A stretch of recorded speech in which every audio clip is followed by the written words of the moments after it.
The airplane engines hummed a steady lullaby as Arya Hayes stared out the window, watching the endless blue of the ocean below give way to scattered islands like forgotten jewels. It had been exactly 1 year since that fateful trip to Azure Pearl Resort, a place that had upended her life in ways she could never have scripted. Back then, she was just a freelance editor scraping by, her days filled with red ink and rejection emails. Now, at 29, she was Arya Hayes, the accidental author whose memoir, Days of Wrong Turns, had climbed bestseller lists on the wings of raw honesty and wry humor. The book, born from that chaotic vacation, chronicled her stumbles through heartbreak and reinvention, but glossed over the sharpest edges. Those she kept buried, like old love letters tucked in a drawer. The invitation to return had arrived in her inbox 2 weeks ago, a polished email from the resort's events coordinator. Azure Pearl was launching a literary festival, and they wanted her as the keynote speaker for the sequel's debut. Writing the follow-up had been therapy, a way to dissect the whirlwind romance that bloomed from a simple seating mishap. But saying yes to the trip? That felt like tempting fate all over again. Arya shifted softly in her seat, the leather creaking, and pulled out her notebook. She jotted a quick line. What if the scars itch when you scratch? Her mind wandered back, unbidden, to the night that shattered her before Azure Pearl ever rebuilt her. It was a rainy Tuesday in her cramped Brooklyn apartment, a downpour that turned streets into rivers, and regrets into monologues. She had been dating Marcus for 2 years, a charming graphic designer with a laugh that could disarm deadlines. They shared everything: late-night takeout, jokes about comma splices, even her unpublished manuscripts. Arya had just wrapped a grueling edit for a debut novelist, pouring her soul into polishing prose that felt like her own confessions.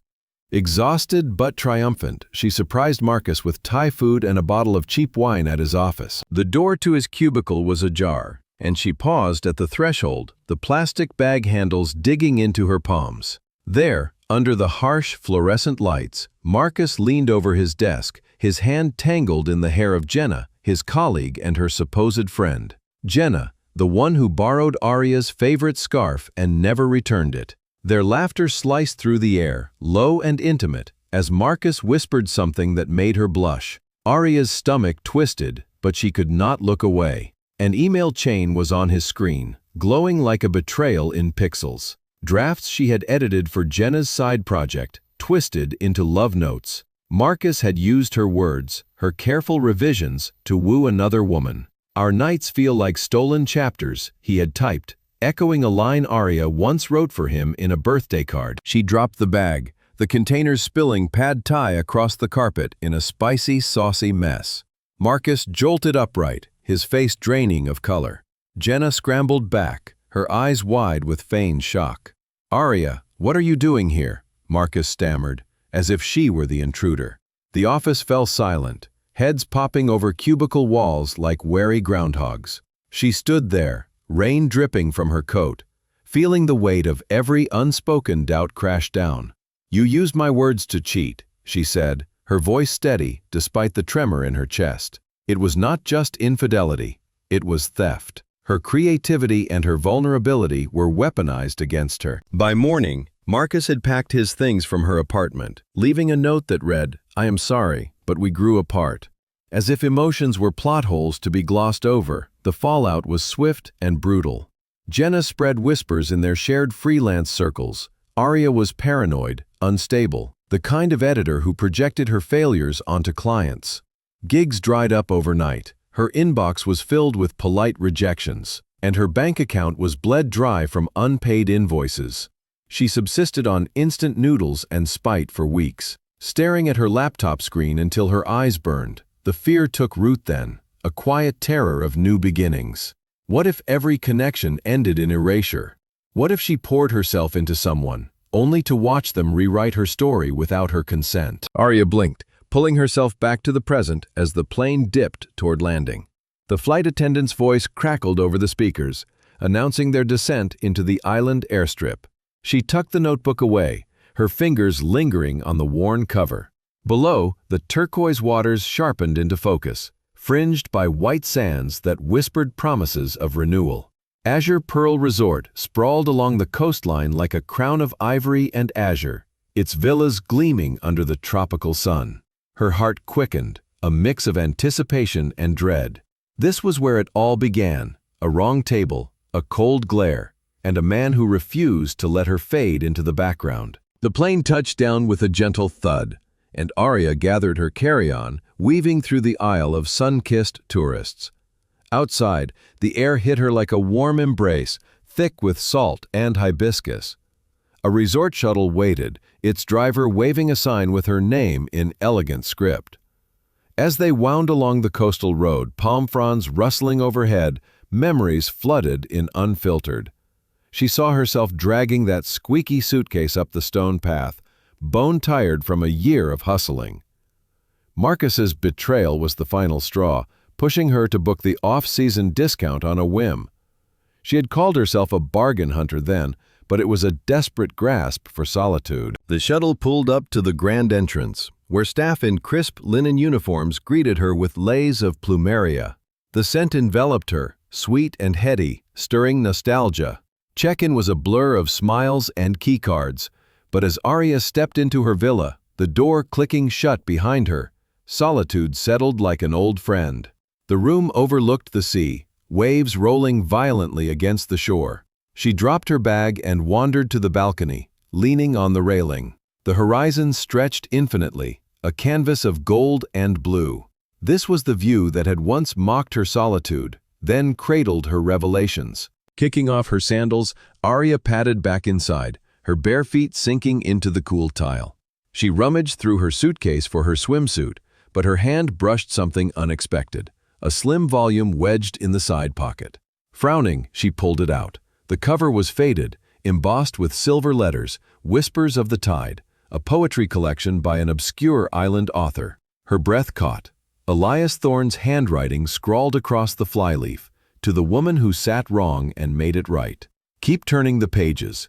She sank onto the bed, the book trembling in her hands. He had slipped it into her luggage that last morning, a quiet goodbye before she flew home to their uncertain future. They had parted with promises whispered over coffee, but life had pulled them in different directions. Her book tour, his empire of resorts demanding endless hours. Texts dwindled to emojis, calls to voicemails. Yet here it was, a tangible thread connecting them.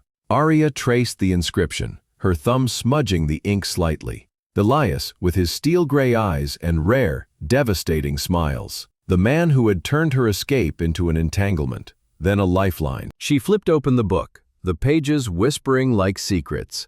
Poems of lost shores and reclaimed hearts filled the margins with her old notes. Too much salt in the metaphor here, she had scribbled once, during a late-night editing session on the villa couch. Elias had watched her then, amusement flickering in his gaze. "You fix everything, even poetry," he had said. Now, reading those lines, she felt the pull again, that magnetic gravity that had drawn her from foe to lover. But doubt crept in, cold and familiar. What if he had moved on? Azure Pearl was his domain, a kingdom of polished opulence. She was still the editor, patching words for others, and her story was forever under revision. A knock at the door jolted her. "Welcome," the voice called softly. Arya set the book aside and crossed to open it. A young staffer beamed, balancing a tray of fresh mango slices, iced hibiscus tea, and a folded note for Ms. Hayes from the owner. Her pulse raced as she accepted it, the door clicking shut again. Unfolding the paper, she scanned the brief message. "Looking forward to your words tonight. The festival begins at sunset. E.T. Elias." He was here. The realization hit like a rogue wave, crashing over her resolve. She pressed a hand to her chest, feeling the erratic thump beneath. The sea outside seemed to echo it, waves building to a crest before folding back. Arya stepped to the mirror, studying her reflection. Sun-freckled cheeks, hair tousled from travel, eyes holding a spark she had almost forgotten. This return was no accident, it was a reckoning. As the sun dipped lower, painting the sky in strokes of amber, Arya slipped into a flowing sundress the color of sea glass. She gathered her notes for the keynote, but her mind wandered to the beach below, where shadows lengthened and the air hummed with evening promise. The literary festival would draw crowds, authors, readers, influencers, chasing the next viral moment. But beneath it all, Azure Pearl pulsed with unspoken histories, hers and Elias's, woven into the sand and surf. She paused at the threshold, the book tucked under her arm like a talisman. One year had healed some wounds, but others lingered, tender to the touch. Arya stepped out and let the breeze carry her forward toward the unknown. The path to the pavilion wound through gardens heavy with night-blooming jasmine, their petals unfurling like hesitant confessions. Laughter drifted from afar, mingled with the strum of a ukulele, hinting at the festival's lively kickoff. But as she crested the hill, the pavilion came into view. Lanterns strung like stars, tables laden with local delicacies, guests milling in clusters. And there, at the edge of the crowd, stood Elias Thorne. Tall and composed in a linen shirt rolled to his elbows, his dark hair tousled by the wind. He turned, as if sensing her, and their eyes met across the distance. Gray met hazel, and the world narrowed to that single connection point. Arya's breath hitched. He was still here, unchanged yet utterly transformed in her memory. The man who had once claimed her table now claimed her thoughts. She whispered to the wind, barely audible over the rising chatter. "Is he still waiting for me to sit down?" The question hung, unanswered, as she stepped into the light, the scars of old pulling taut against the promise of new. The sun hung low over Azure Pearl Resort, casting a golden haze across the outdoor buffet like a painter's lazy brushstroke. Arya made her way down the stone path from her villa, the hem of her sundress whispering against her calves. The literary festival's opening reception was in full swing, but hunger first pulled her here. Tables groaned under platters of island bounty, grilled lobster tails drizzled in coconut curry, skewers of fresh mahi-mahi dusted with chili lime, and bowls of mango sticky rice that gleamed like buried treasure. The air buzzed with chatter, laughter mingling with the strum of a distant ukulele band playing folk tunes from the local villages. She scanned the area, with the plate balanced in one hand and the fork in the other. Couples leaned into each other over candle-lit corners, families clustered around communal bowls, their children darting like minnows. Every seat seemed claimed, but tucked against a palm-shaded alcove was a solitary table with a single napkin folded like a surrendered flag. Perfect, Arya thought, sliding into the chair with relief. She speared a piece of lobster, savoring the smoky sweetness as it melted on her tongue. For a moment, the world narrowed to this, salt-kissed flavors and the rhythmic crash of waves beyond the terrace. Footsteps approached, measured and unhurried, but she paid them no mind until a shadow fell across her plate. "Excuse me," a voice said, deep and edged with frost. "You are sitting in the wrong place." Arya looked up, her fork pausing midair, time fractured like glass under pressure. Elias Thorne stood there, taller than memory allowed, his linen shirt tailored to the sharp lines of his frame. Those steel-gray eyes locked onto hers, unblinking, as if the past year had been a mere intermission. His dark hair caught the breeze, a single strand falling rogue across his forehead. He carried a chilled white wine, condensation beating like reluctant tears. Her heart slammed against her ribs, but she forced a casual tilt to her head. Wrong place? This table was empty. First come, first served. Buffet etiquette. Elias carefully set his glass down, the clink echoing like a challenge. "It is not empty. It is reserved for me." Arya leaned back, crossing her legs as a spark of defiance ignited. "Reserved? I do not see a nameplate, or a velvet rope, or a throne for the king of Azure Pearl." She gestured mockingly at the empty chairs unless you plan to dine with your spreadsheets again. His jaw tightened, a muscle flickering like a warning light. Most guests would recognize the jacket draped over the back. It is a signal. She glanced at the linen blazer slung casually over the chair beside her, the one with the subtle monogram, E.T., embroidered on the cuff. A jacket? Arya let out a low chuckle, genuine amusement bubbling despite the knot in her stomach. "I thought it was a forgotten beach towel. Tropical camouflage." A few nearby diners glanced over, stifling grins behind their wine glasses. Elias drew a slow breath, his composure cracking just enough to reveal the man beneath, who hated disruptions to his ordered world. You could find another table, and perhaps a more, accommodating tone. Accommodating? Arya arched a brow, her voice dropping to a teasing lilt. Like the guests who fawn over you, or the ones who pretend not to notice when you glare at the sunset like it owes you money. No, thank you. I came for lobster, not lectures. He paused, weighing her words as if they were a risky investment. The corner of his mouth twitched, not quite a smile, but close enough to send a shiver down her spine. For a beat, the air thickened, charged with the echo of old arguments. Then, impossibly, he pulled out the chair opposite her and sat, the movement fluid as a tide pulling in. Fine, eat, but do not expect conversation. Arya's eyes widened, her fork hovering forgotten. You are the one who started this. I enjoyed solitude until Mr. Reserved swooped in like a corporate raider. Solitude is overrated, Elias replied, his tone even but laced with irony, especially when shared with someone who argues with jackets. She snorted, spearing another bite of lobster to mask the warmth creeping up her neck. Touché. But seriously, Elias. Her voice softened on his name, the first time she had said it aloud in months. What are you doing here? I mean, besides guarding tables like state secrets. He swirled his wine, gaze drifting to the sea. The resort is mine. Where else would I be? And you? He turned back, eyes sharpening. Arya Hayes, the editor turned storyteller. I saw your name on the festival roster. Congratulated myself on not being surprised. The casual mention of her success stung and soothed in equal measure. She had poured their story into those pages, anonymized but unmistakable. The wrong table, the stormy confessions, the reluctant thaw. Not all of it, of course. Some chapters stayed locked away, too raw for print. You read it? She asked, feigning nonchalance as she pushed rice around her plate. Every word. Elias's voice was low, almost grudging. It arrived on my desk months ago, unrequested, from a publisher seeking endorsement. I could not put it down. Her pulse quickened. Endorsement? As in, the blurb on the back cover, the one signed E.T. that had boosted sales overnight? You never mentioned it. Why would I? He shrugged, but his eyes held hers, probing. You were touring cities, signing books for strangers. Distance might clarify things. Or complicate them. Complicate.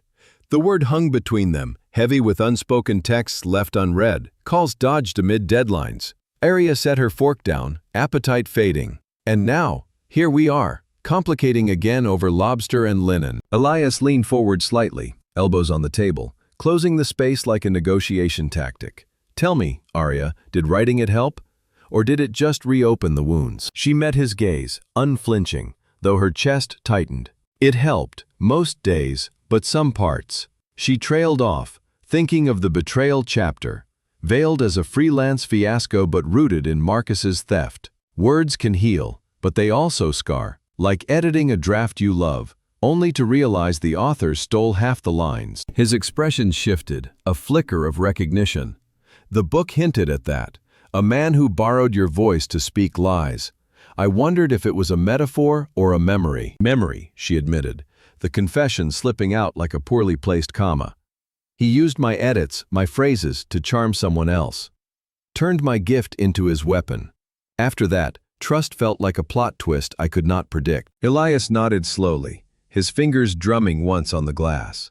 I know that ache, building empires on borrowed foundations. My parents' accident. He paused, the old shadow crossing his face. I drove that night, thought I could outrun the storm. Instead, I buried them in it. The vulnerability hit her like a rogue wave, pulling her back to that blackout night a year ago. Candles flickering as walls crumbled. You do not have to relive it, she said softly. But I do for you. Elias's eyes softened, the steel warming to silver. Your book made me see clearly how we both hide behind revisions. You with words, me with walls. Arya swallowed, the buffet's hum fading to a distant roar. The crowd around them thickened, guests weaving past with plates piled high. But the alcove felt sealed off, a bubble of charged air. Why tell me now? She pressed, voice barely above the waves. After all this silence. Because you sat here again, Elias gestured to the table, a ghost of a smile breaking through. Same spot, same audacity. It is as if fate drafted the sequel without consulting us." She laughed, a sharp, surprised sound that drew a few curious glances. Audacity, that is rich, coming from the man who turned a reservation into a standoff. "Guilty. But," admitted Arya, "this collision feels less accidental than before." Her retort died on her lips as a group of festival-goers paused nearby, phones subtly angled their way. Whispers rippled. "Is that her? Is the author from the memoir? And him, Thorn? They look like they stepped out of her pages. A couple, maybe." The words carried on the breeze, igniting a familiar spark of dread. Rumors. The resort's invisible currency is quick to mint and hard to spend. Elias caught the shift in her posture, the way her shoulders tensed. "Ignore them," he said, voice low. "Or use it. Your book thrived on whispers." "Easy for you to say. You own the narrative here." Arya pushed her plate aside, and the lobster suddenly tasted less. "I am just the guest who keeps sitting wrong." "Not wrong. Intentional." He held her gaze unyielding. "And if the crowd spins tales, let them. We know the real draft." The challenge in his eyes pulled at her, a thread unraveling caution. She wanted to argue, stand, and flee to her villa's safety. But something held her, the echo of their first clash, the thrill of sparks over steel. "Fine," she said finally, lifting her chin. "But if this turns into Chapter 3's disaster, you buy the drinks." "Deal." Elias raised his glass, the clink against hers sealing it like a contract. "To wrong turns that lead somewhere." As they sipped, the whispers swelled, phones flashing like fireflies. Arya felt the weight of eyes, the pull of possibility. The ukulele band struck up a lively tune, island rhythms urging feet to move, hearts to sink. But beneath the melody, tension coiled. What if this table was not fate's gift, but its trap? Elias watched her over the rim of his glass, his silence louder than the sea. The night deepened, lanterns flickering to life, and Arya wondered if she had just rewritten their ending or set the page ablaze. Sunlight filtered through the lobby's soaring glass walls, turning the marble floors into a mosaic of liquid gold. Arya descended the curved staircase from her villa, her tote bag slung over one shoulder, stuffed with notes for the day's panel discussion.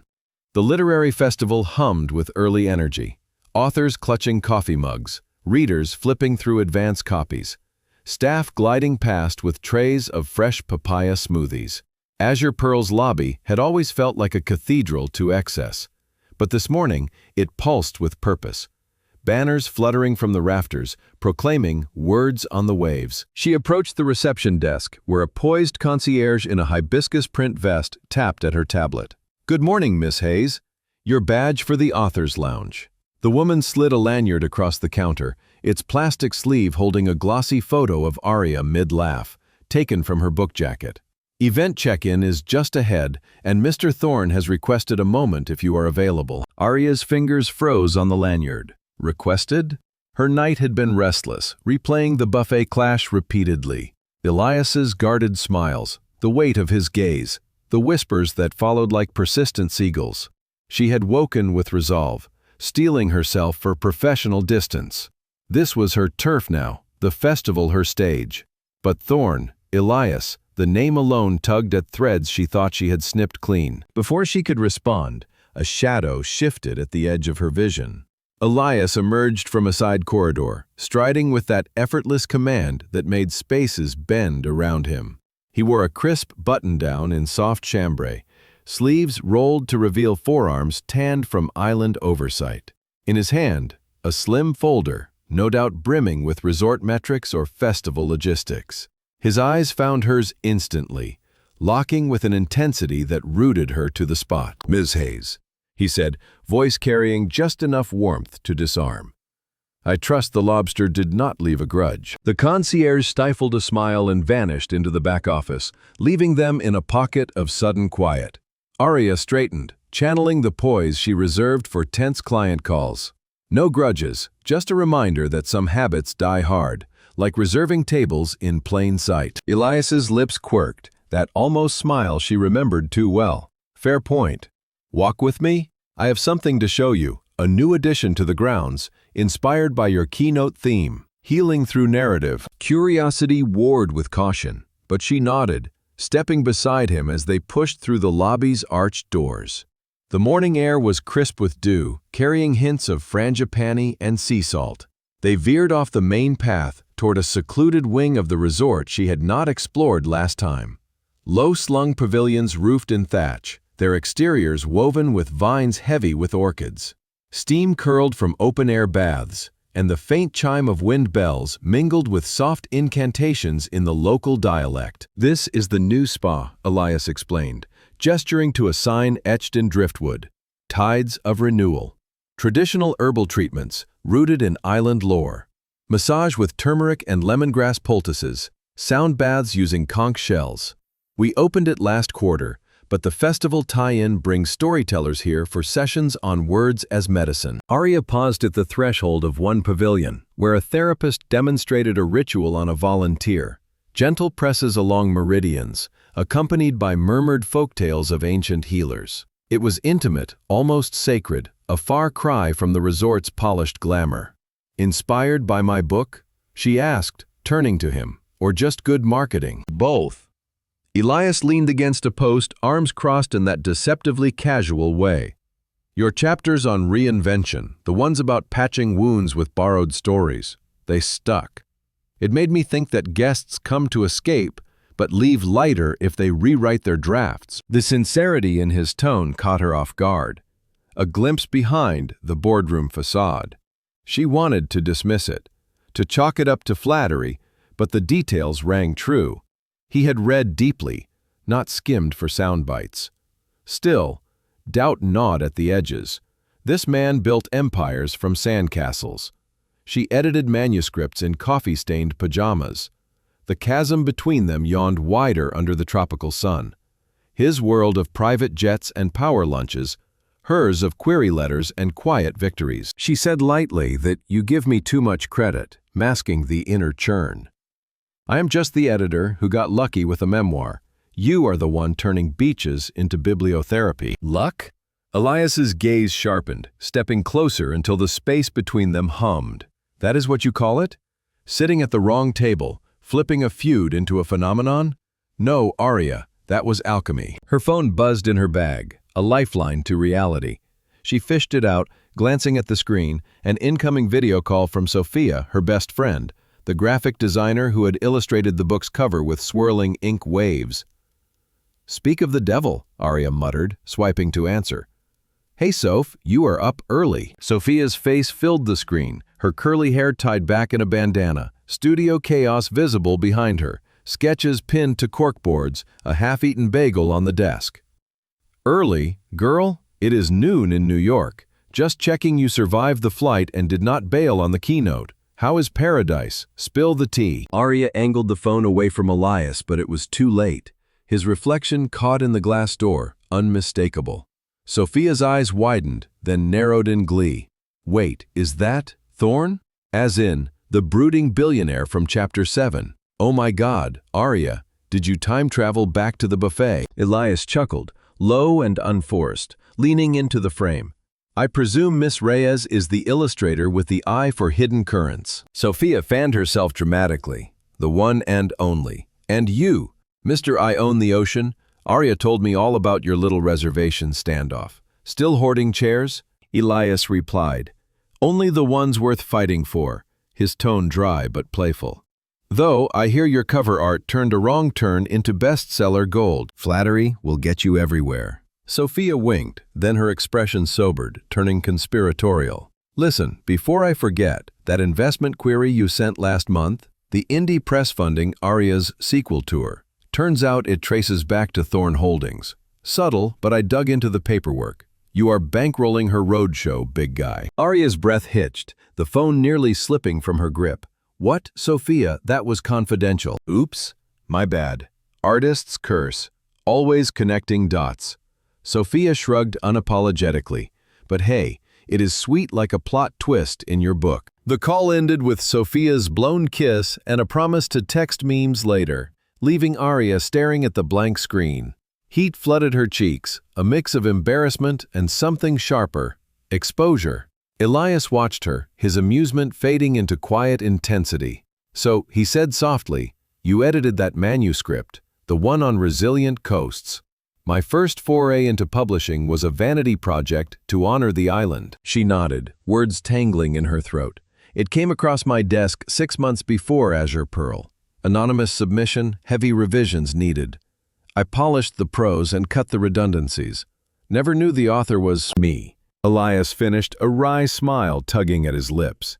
And you fixed more than typos, Arya. You gave it bones, structure, a voice that did not flinch from the fractures. The revelation settled like sand after a wave, reshaping the ground beneath her. All those late nights marking up margins, she had been shaping his story without knowing it mirrored her own. Hidden pains, tentative hopes, but it amplified the gulf too. He invested in dreams, she mended them for a fee. What did that make her? A footnote in his portfolio? I did not know, she said, voice steady despite the storm inside. If I had, I would have charged hazard pay. You would have undercharged, as always. Elias's eyes held hers, unblinking. But it explains the pull. Even then our paths crossed, invisible ink. Arya turned away, pretending to study the spa's herbal steam rising in lazy curls. Inside, her thoughts raced like unchecked footnotes. Do not let him draw you in again.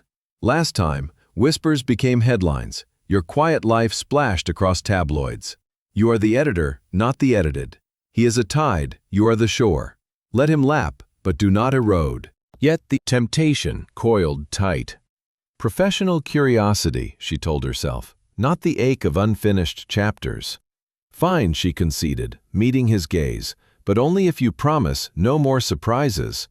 I have enough plot holes to fill. Elias extended a hand and palm up, the gesture simple yet loaded.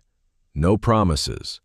Stories thrive on the unexpected. She placed her hand in his, the contact brief but electric, skin warm against calluses from pens and keyboards alike.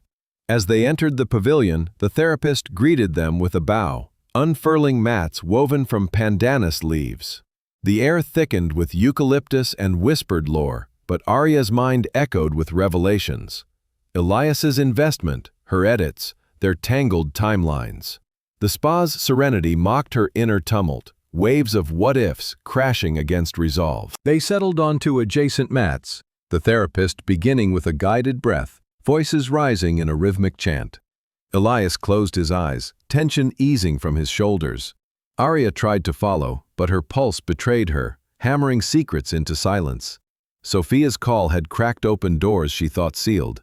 Now, with Elias mere inches away, the distance between editor and empire felt vast and vanishing. As the session deepened, herbal compresses warming against her temples, Arya glanced at him. His face softened in repose, the lines of command smoothed away. Vulnerable, human. The man who had read her soul in print funded her flight without fanfare. Gratitude warred with wariness. Thank you for the wings, but what if they melt mid-air? The chant swelled, pulling her under. But one question lingered, sharp as a red-lined error. How many more secrets before the draft runs dry? Elias's hand brushed hers in the dim light, accidental or not, and the spa's peace fractured, leaving only the pulse of possibility. The midday sun blazed over Azure Pearl Resort, turning the infinity pool into a shimmering mirage of turquoise and sky. Arya slipped through the garden gate, and her tote was exchanged for a simple beach bag with a towel and sunscreen. The spa session had left her unmoored, Elias's revelations lingering like herbal steam on her skin. She needed this, a lounge chair, a good book, and the kind of quiet that drowned out inner monologues. The pool deck bustled lightly, festival attendees splashing in clusters or reclining with iced reeds. She claimed a prime spot under a cabana umbrella, the striped fabric fluttering like a truce flag. Spreading her towel, Arya settled in, slathering on lotion with mechanical precision. Her mind replayed the morning, Elias's hand in hers, the accidental brush that sparked like static. Invisible ink, he had called their prior connection, but ink could fade or stain. She cracked open a novel from the festival goodie bag, a thriller about buried secrets, fittingly ironic. The words blurred after the first page, her gaze drifting to the water's edge, where ripples danced in lazy invitation. A shadow eclipsed the sun, broad and uninvited. She looked up, squinting against the glare, Elias stood there, laptop tucked under one arm, swim trunks and a faded resort tee clinging to his frame like afterthoughts. Water droplets trailed from his hair, evidence of a recent lap. "Seeking shade?" he asked, voice carrying that dry edge she remembered from boardroom standoffs. Arya capped her sunscreen, capping her surprise with equal speed. "This chair is occupied by me and my essential reading." He glanced at the empty lounger beside hers, then back, eyebrow arched in challenge. "The pool is communal. As is the view. Mind if I intrude? Work calls, even in paradise." She gestured vaguely at the deck, dotted with open spots. "Plenty of real estate out there, unless you need supervision to avoid drowning in emails." Elias set his laptop down without breaking eye contact, the screen's glow reflecting in his gray eyes. Supervision? From the woman who once edited my escape clauses? Tempting, but I prefer the company that argues back. The words landed like a hook, pulling her upright. He remembered that line from her book, the chapter on freelance feuds. Before she could retort, he dropped into the lounger, flipping open his device with a flourish. The hum of keys joined the splash of dives, a discordant symphony. Arya huffed, sinking back, but her focus splintered.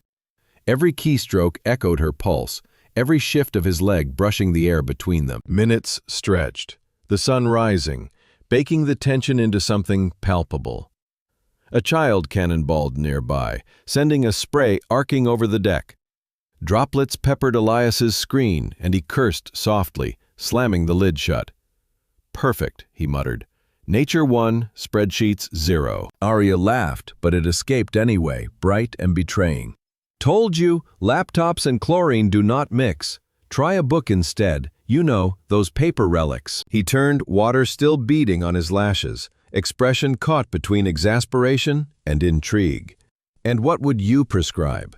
Another memoir on wrong turns." Something lighter. She leaned forward, elbows on knees, the game shifting to familiar ground. A comedy about billionaires learning to float. Without lifeguards, Elias's gaze held, the pool's blue mirroring in his depths. Challenge accepted. But not here. The gym has treadmills. Race you to clear the cobwebs. The invitation hung, impulsive and loaded. Arya's practical side screamed retreat. Panels awaited, solitude beckoned. But the spark in his eyes, that rare glint of play, tugged harder. "Fine," she said, standing with feigned reluctance. "But if I win, you owe me a chapter outline. No revisions." "Deal." He rose, towering yet somehow less imposing in the casual light.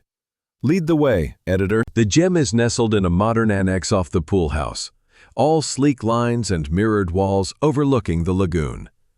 Arya pushed through the doors first, the cool blast of AC hitting like a reset. Treadmills lined one wall, ellipticals hummed under fluorescent glow, free weights gleamed in neat racks.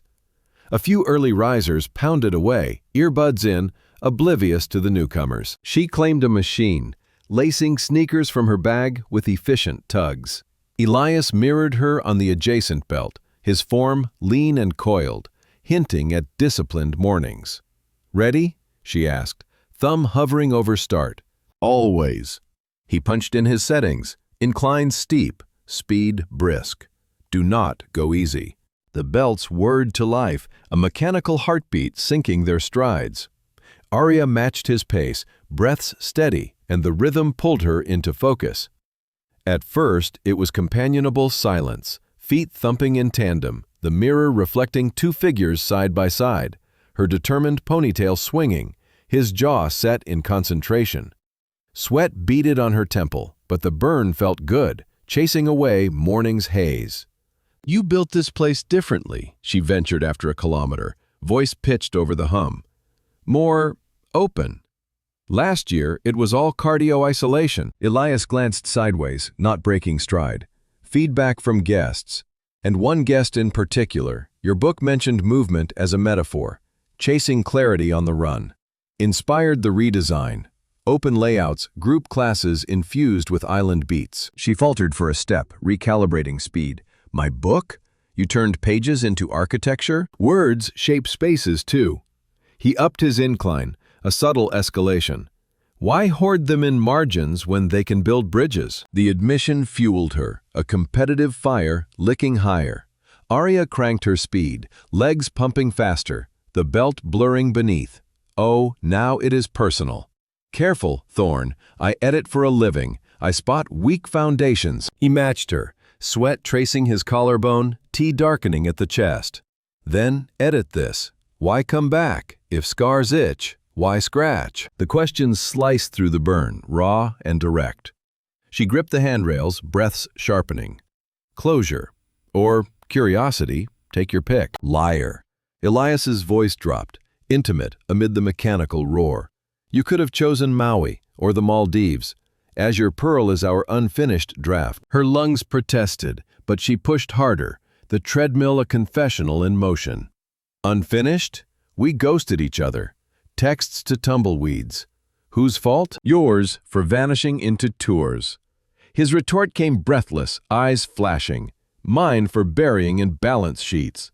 But here we are, running the same loop. Laughter bubbled up, ragged and real, easing the ache in her calves. Touché. But if this is a revision, you are adding too many changes. The gym's mirrors multiplied them.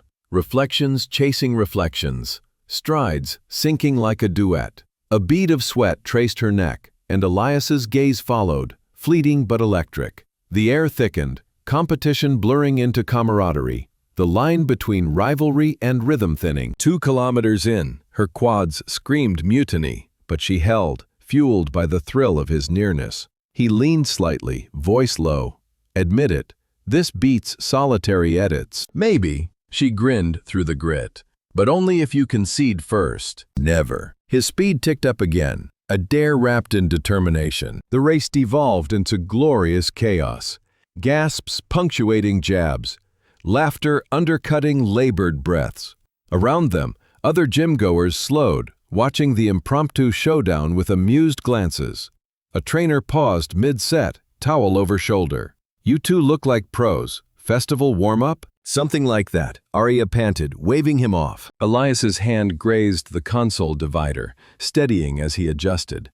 Close one, but I have endurance. The touch was accidental, fingers brushing in the sweat-slick space between machines.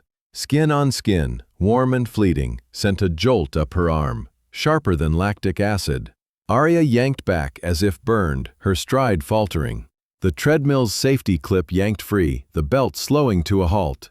She stumbled off, hands on knees, chest heaving. Elias killed his machine seconds later, stepping down with less grace than usual. You okay? That was intense. She straightened, wiping her brow, avoiding his eyes.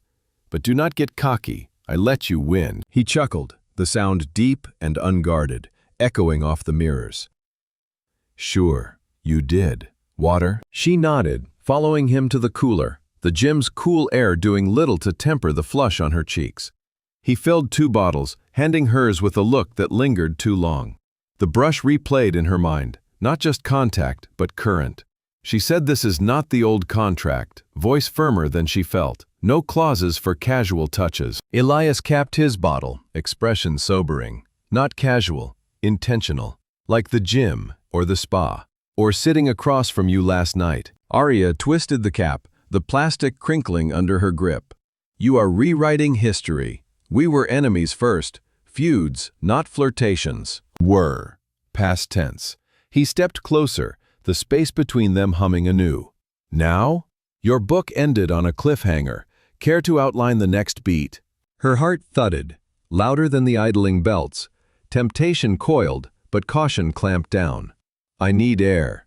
She backed toward the door, bottle clutched like a shield, panel in 20. Do not follow. Elias raised his hands in mock surrender, but his eyes promised pursuit.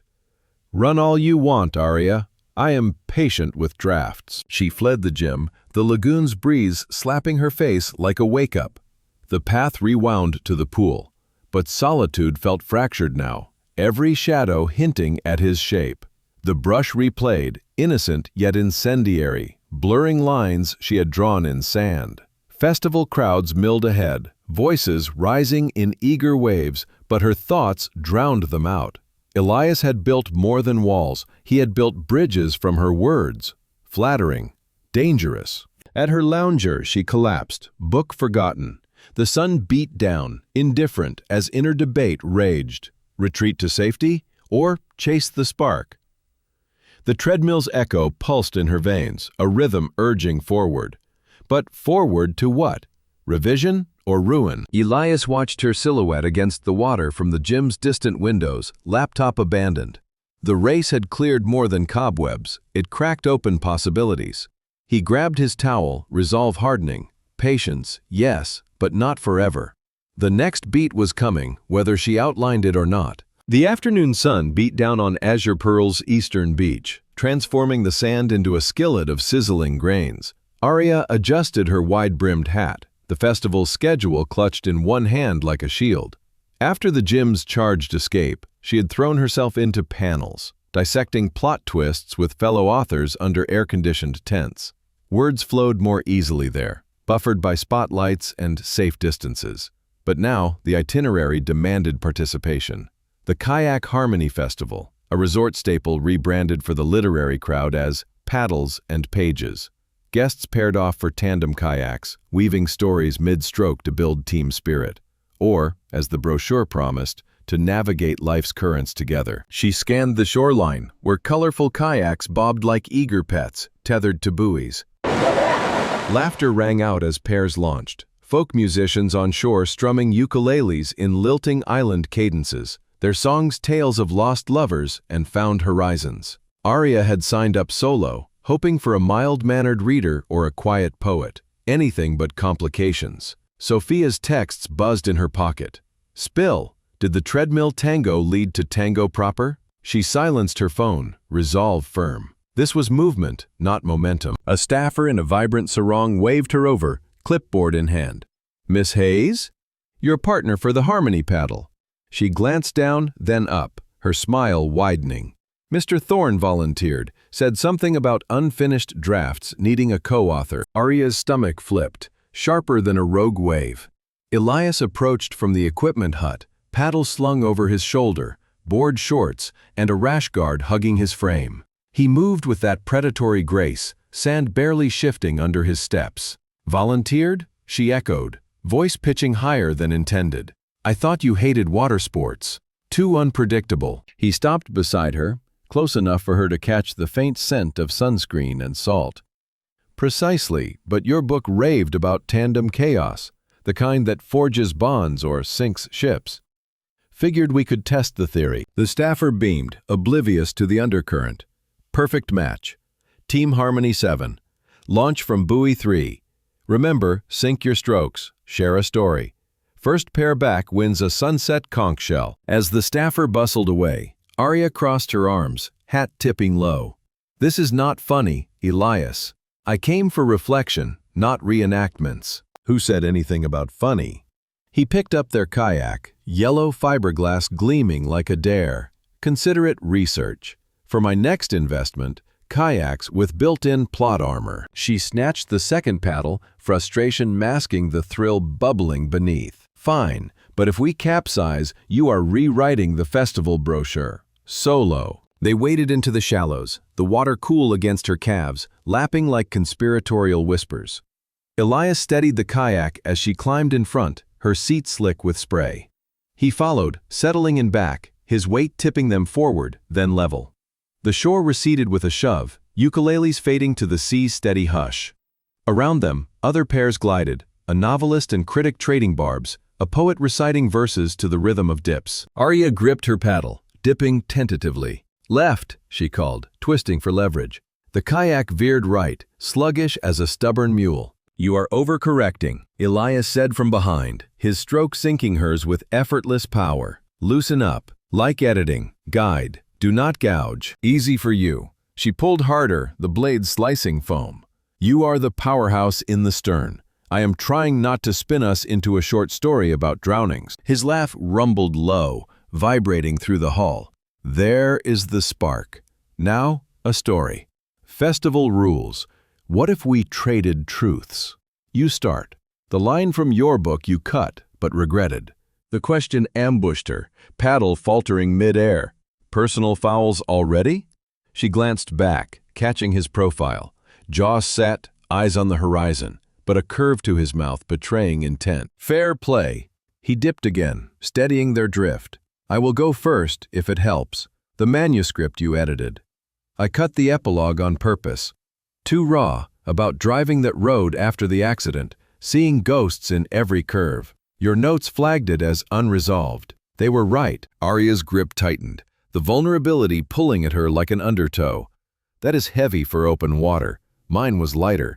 The dedication I axed, to the thief who taught me to guard my voice. Marcus.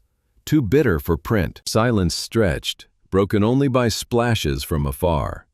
The kayak smoothed, their strokes falling into reluctant harmony.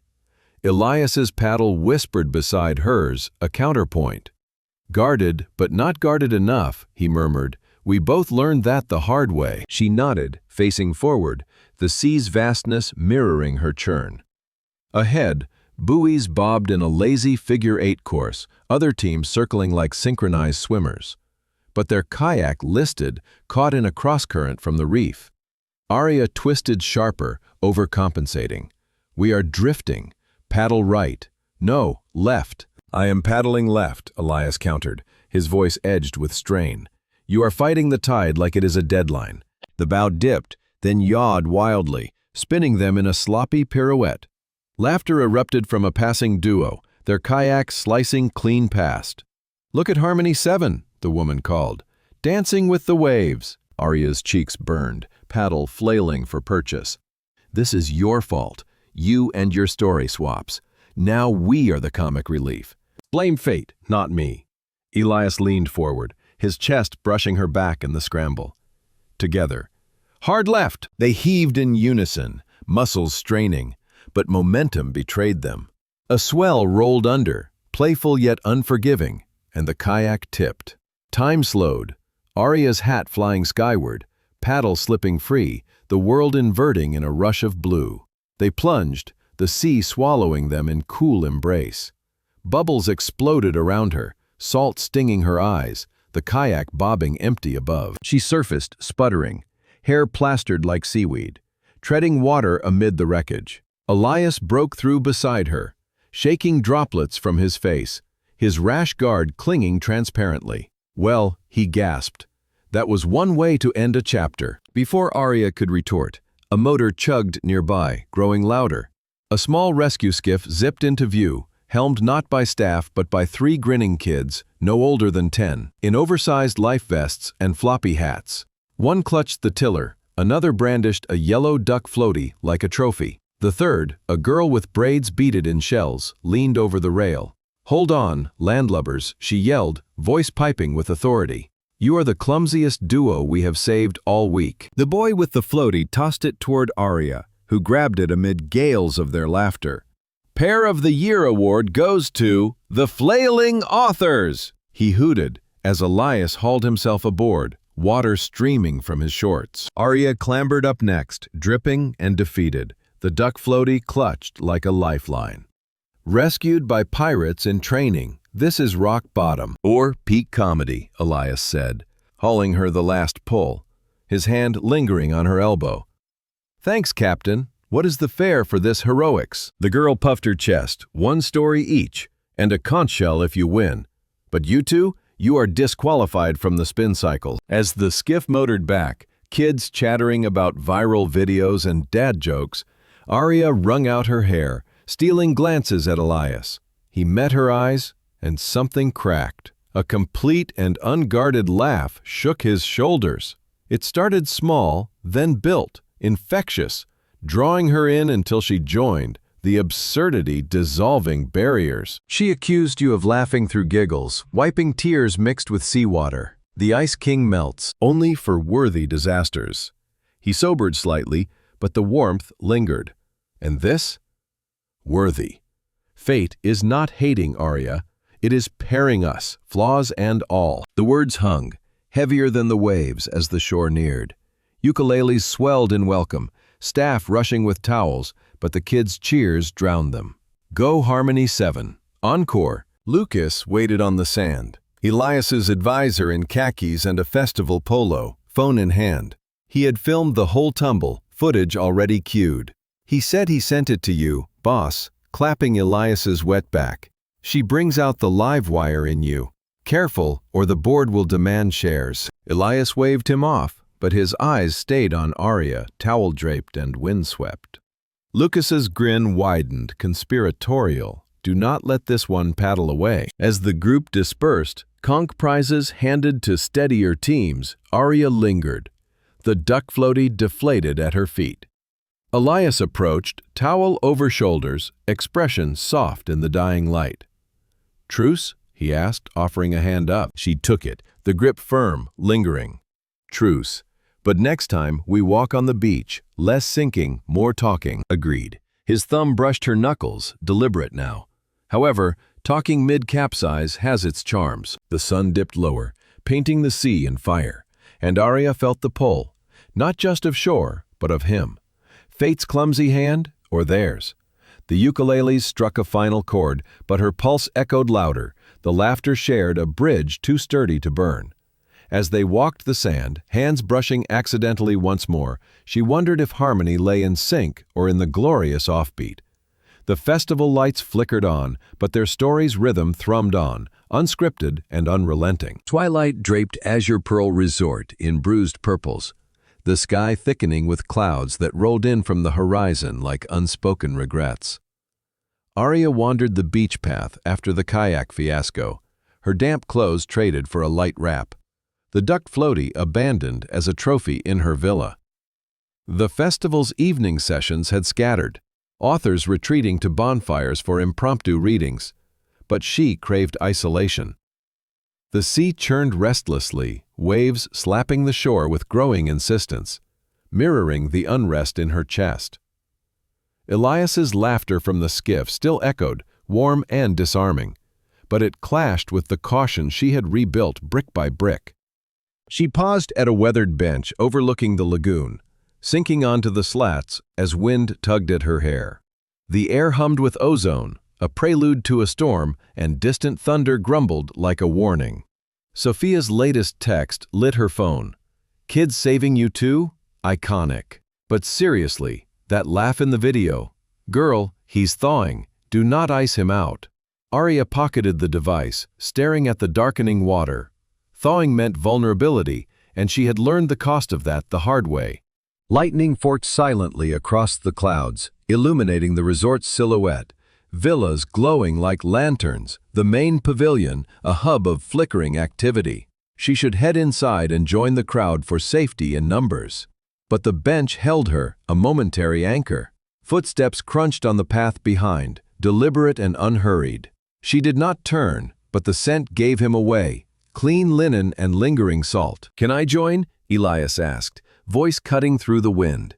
Storms brewing. Not the best night for solo brooding. Arya shifted, making space without invitation.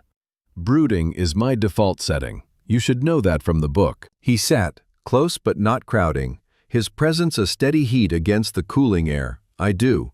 The chapter on rainy Tuesdays. Raw, but you turned it into redemption." She glanced at him, profile etched sharp against the gathering dusk. Redemption is a tidy word. Reality is messier, like capsizing with an audience of 10-year-olds. His chuckle was soft, stripped of earlier play. "Messy suits you, U.S." He paused, gaze on the horizon. "Speaking of, Lucas sent the video. We are trending in the staff chat.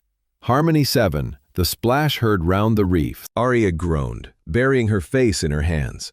"Great, from bestseller to beach meme. What is next? A conch shell divorce?" Elias nudged her shoulder lightly. The contact brief but grounding. "Worse, the real storm. Radar says it's hitting full in an hour. Pavilion gathering for guests, candles, stories, the works. Come?" She hesitated, the invitation laced with more than logistics. Part of her yearned for the crowd's buffer, but another whispered retreat. "Fine, but no more team-ups. I am tapped out on tandem disasters." They rose together, the path lighting with sporadic lanterns as rain began in fat, scattered drops. When they reached the pavilion, it sheeted down, thunder cracking like a whip. Inside, the space brimmed with festival stragglers, authors huddled over mugs of spiced rum, readers trading dog-eared paperbacks, staff distributing glow sticks like party favors. The air smelled of wet earth and candle wax, the storm's roar muffled by thick walls. Arya claimed a corner love seat, its cushions plush under her wrap. Elias dropping beside her with 2 steaming mugs of ginger tea. "For the chill," he said, pressing one into her hands. "Thanks," she sipped, the warmth spreading tentative fingers through her limbs. The room buzzed with chatter, a storyteller holding court by the hearth, weaving a yarn of shipwrecks and second chances. But Elias seemed distant, his knee brushing hers in the tight space, eyes on the window where rain lashed like frantic fingers. "You are quiet," she ventured, setting the mug aside for a man who just laughed off a dunking, that is saying something. He exhaled slowly, fingers drumming the armrest. "Storms do that, stir up sediment. That night with my parents, it was like this, sudden, unforgiving." The confession hung, pulling the air taut. Arya turned, studying the flicker of candlelight on his face, shadows carving deeper lines, eyes stormy as the sky outside. "You do not have to," she said softly. "Not here, not now, but I want to." Elias leaned back, voice threading low under the storyteller's cadence. "It was my 25th birthday. They surprised me with a drive to the old family plot on the mainland. Rain like this, roads slick as betrayal. I was behind the wheel, cocky from champagne, pushing the turns. Thought I knew the island's moods." He stopped, jaw clenching, the room's warmth no match for the chill in his words. The curve came too fast, hydroplaned. The tree loomed like judgment. I walked away with scratches. They did not. Doctors called it instant, but in my head, it replays slowly. Their laughter cut off. My hands are too slow on the wheel. Arya's throat tightened, its weight pressing like an unedited draft, raw and unrelenting. "Elias, that is not on you. Fault lines are not forged in seconds." He met her gaze, raw edges glinting. "Logic says yes, guilt says no. Built this place to hold their echoes, the beach house site, the paths we walked as kids, but storms like this, they drag it all up, drown the revisions." The vulnerability cracked something in her, a mirror to her buried chapters. She reached out, hesitating, then covered his hand with hers. The contact was tentative, skin cool against calluses. "You are not drowning alone, not anymore." Thunder boomed, lights flickering once, twice, then plunging the pavilion into velvet dark. Gasps rippled through the crowd, followed by nervous laughter as staff scrambled, matches striking sparks. Candles bloomed in clusters, casting faces in golden halos, the storyteller's voice rising to fill the void with a haunting ballad of lost sailors. In the corner, the dark wrapped them closer, Elias's hand turning under hers, fingers lacing with quiet intent. "Your turn," he murmured, breath warm on her ear. "Fair trade. What scar does rain reopen for you?" Arya swallowed, the shadows emboldening her. The night after Marcus, not the office drop, but after. Rain hammered my window like accusations. I sat on the floor, shredding his note, pieces floating like confetti from hell. But the real cut? Those emails, the ones I edited for Jenna's pitch. Love letters, disguised as proposals. He twisted my words, "Your touch rewrites my edges," a line I drafted for our anniversary card. Elias's thumb traced her knuckles, a silent anchor theft of the soul. No wonder trust became a red flag. Worse, she leaned into the dark, voice a whisper. I saw the chain. Months of drafts, my revisions fueling their affair. Every comma I placed built their bridge, felt like erasing myself. Freelance dried up after, whispers in the network, unreliable, paranoid. Rain that night washed it all away, but the mud stuck. The candle nearest guttered, wax dripping like tears, its flame dancing shadows across his face. "You rebuilt from mud, Arya. That book? It is your clean slate. Fierce, unflinching." "Fierce?" She laughed softly, bitter-edged. "Or just stubborn. Like a stray cat, hissing at shadows to hide the limp." His free hand rose, hesitating at her cheek, then brushing a damp strand aside. Stray cat, fitting. But mine always came back, wounds and all. The air stilled, charged thicker than the storm, their hands entwined a lifeline in the gloom. Around them, the pavilion pulsed with shared tales, a poet reciting lines by glowstick, laughter punctuating sobs from a memoirist's excerpt. But their corner sealed off, a confessional lit by one stubborn wick. Elias shifted, drawing her closer, the love seat cradling them like a shared secret. "Thank you," he said, voice rough with uncharted depths, for seeing the limp. Most run from strays. Arya's heart stuttered, his warmth seeping through her defenses. "Run? I am the one with the limp.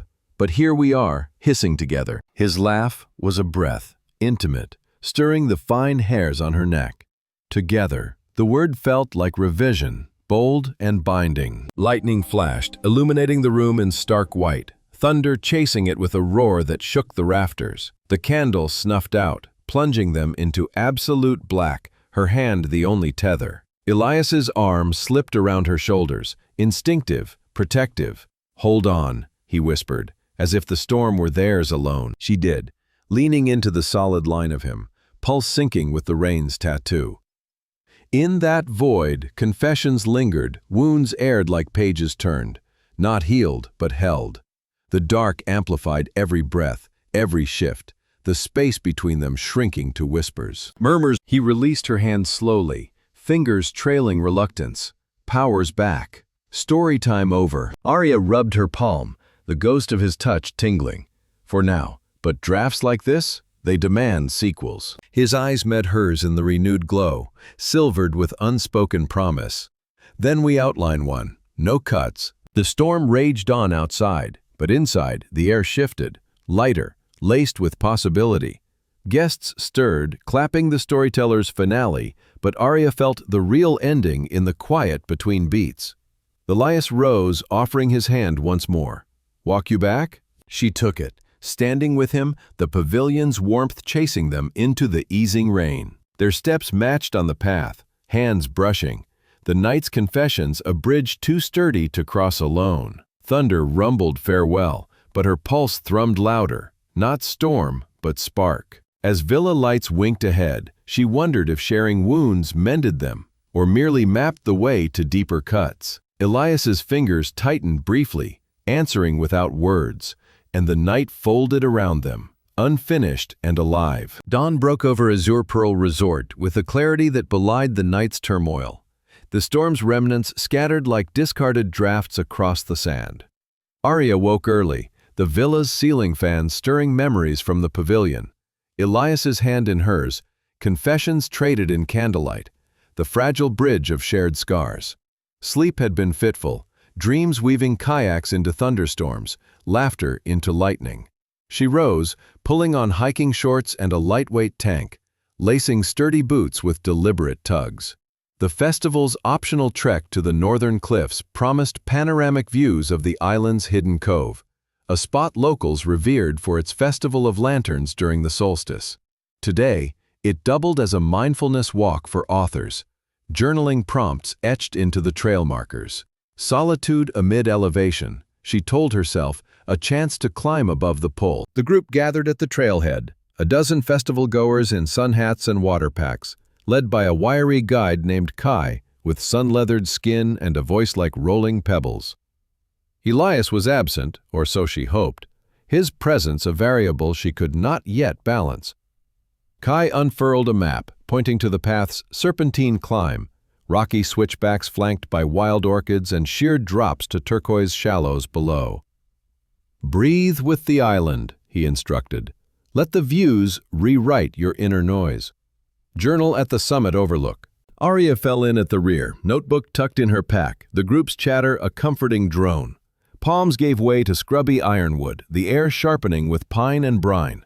Steps crunched gravel, elevation pulling breaths shorter, but the rhythm soothed, each footfall a punctuation to her whirling thoughts.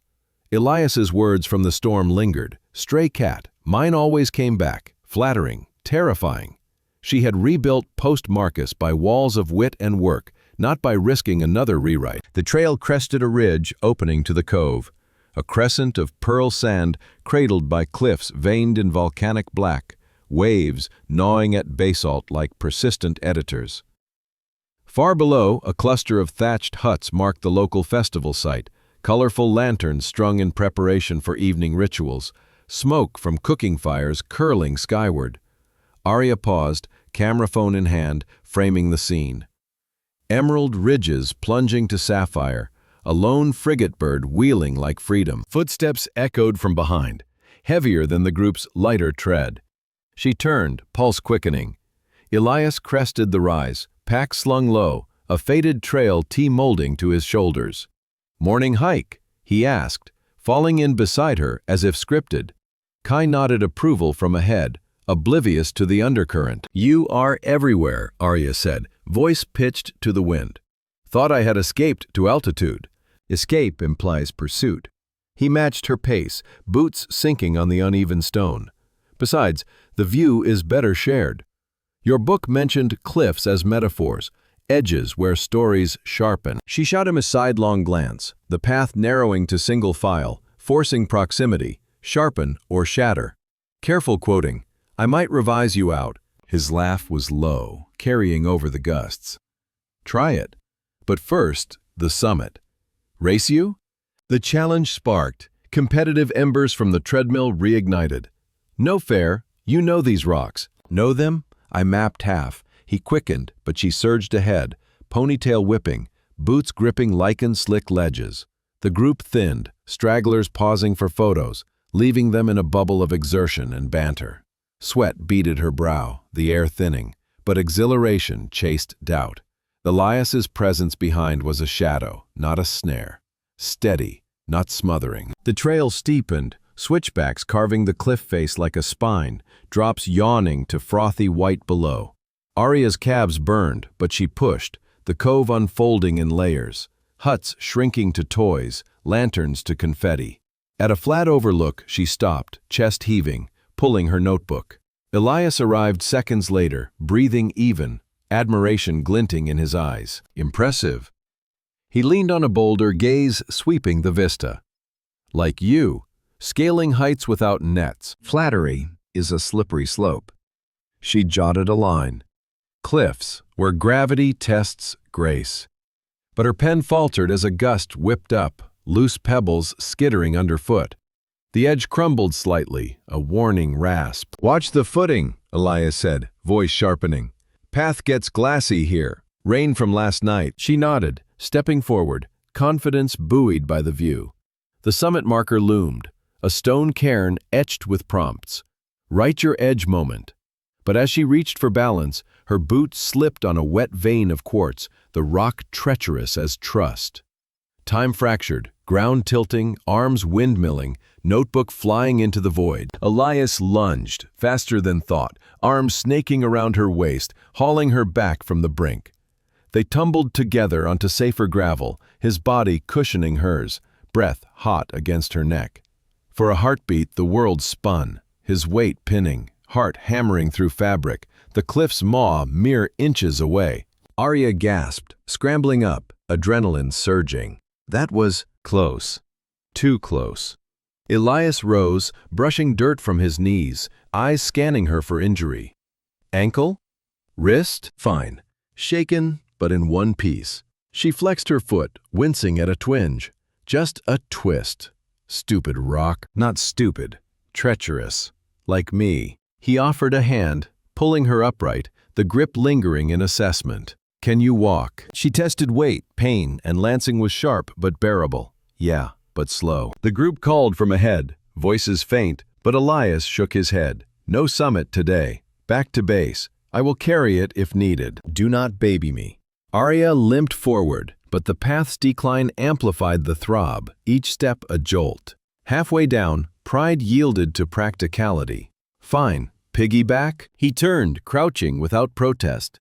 "Hop on, arms around neck. I have you." She climbed on, legs wrapping his waist, arms looping shoulders, the position intimate as confession. His hands cupped her thighs, steady and sure as he rose, the load light for his frame. The trail blurred, her cheek against his hair, the scent of sweat and sea enveloping. From this vantage, the cove shrank but vulnerability swelled. Dependent, exposed. Tourists dotted a lower viewpoint, phones out for the panorama.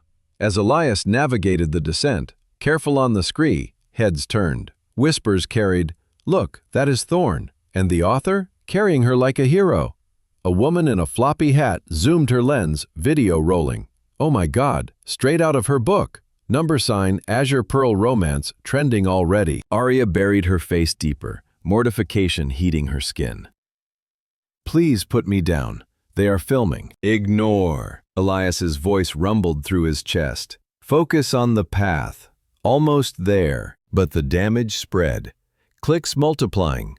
A man live streaming with breathless narration. Billionaire saves mystery muse on cliffs. Festival footage gold. By the time they reached the infirmary, a compact hut by the trailhead, Arya's phone erupted in her pack. Elias eased her onto the exam cot, the medic bustling with ice packs and wraps. Sprain, mild, he pronounced. Rest, elevate. No wait for 2 days. Arya yanked her phone free as the door shut, leaving them alone. Notifications flooded. Alerts from festival chats, texts from Sophia. The top one, a link, captioned, "You are famous again, but with him." Clicked it, a clip, shaky but viral, of Elias Midhall, her arms tight around him, cliff backdrop dramatic. Views climbing, 5K, 10K. Comments scrolled, swoon. Enemies to rescuers? Book sequel inspo. She slammed the screen down, fury boiling over pain. This is what I meant. You use me as a shield. The marvelous thorn, untouchable, borrows a damsel to deflect prying eyes. Elias knelt, unwrapping the ace bandage with careful fingers, expression storming. Shield? Arya, that was instinct, not a strategy. Instinct for headlines. She pulled her ankle away, wincing. Last year, rumors swallowed us. Now, round 2 with cameras. I am not your plot device. His hands stilled, eyes lifting, raw with frustration. You think I planned a slip? Or the crowd? Number. This is chaos, the same as the kayak, same as us. U.S. The word cracked her armor, but anger held. Chaos, you thrive in. Investments, empires. I edit edges, the lias. I do not live on them. He rocked back on heels, the cot creaking under her shift. Then why come back? If edges scare you, why climb? To face them. Alone. She rubbed her temples, the viral hum mocking from the phone. But you turn solo into a spectacle. Every touch, every save, fodder for feeds. Elias stood, pacing the small space, walls papered in faded nautical charts. Maybe, but not this. Carrying you? That was not for show. It was the fear of losing the one who sees my limp. The admission hung, deflating her rage like a punctured balloon. She searched his face, lines of genuine ache, no boardroom polish. Fear? From the man who outruns storms. Of you, yes. He stopped, hand on the cot's edge, close but not crowding. You rewrite me, Arya. Make me want to face the drop, not build around it. Her breath caught, the infirmary shrinking to their shared air. The phone buzzed again. Sophia's voice note. Babe, this clip is fire, but talk to him. Do not cliffhang this. Arya silenced it, meeting his gaze.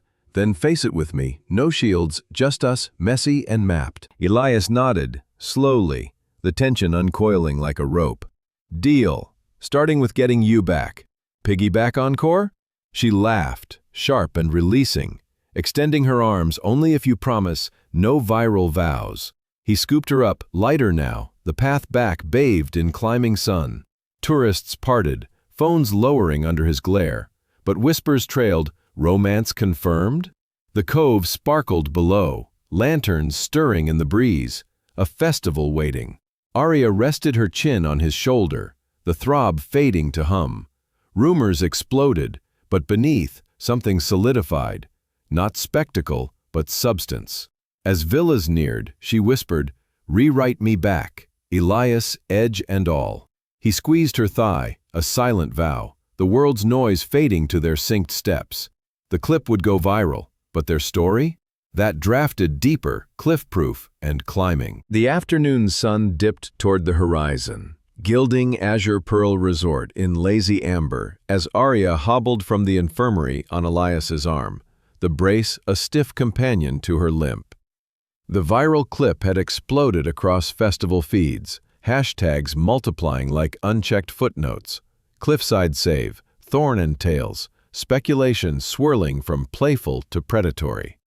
Guests shot sidelong glances in the lobby, whispers trailing like perfume. Sophia's texts bombarded. Girl that carry, peak romance, own it or debunk it. But owning meant amplifying, debunking meant denial, and denial fueled the fire. Elias guided her to a shaded bench by the lagoon, his touch light but lingering at her elbow. "We need a plan," he said, voice pitched low over the lap of water. "Rumors spread faster than storms here. If we let them run wild, the paparazzi will show up by dawn. Your keynote tomorrow?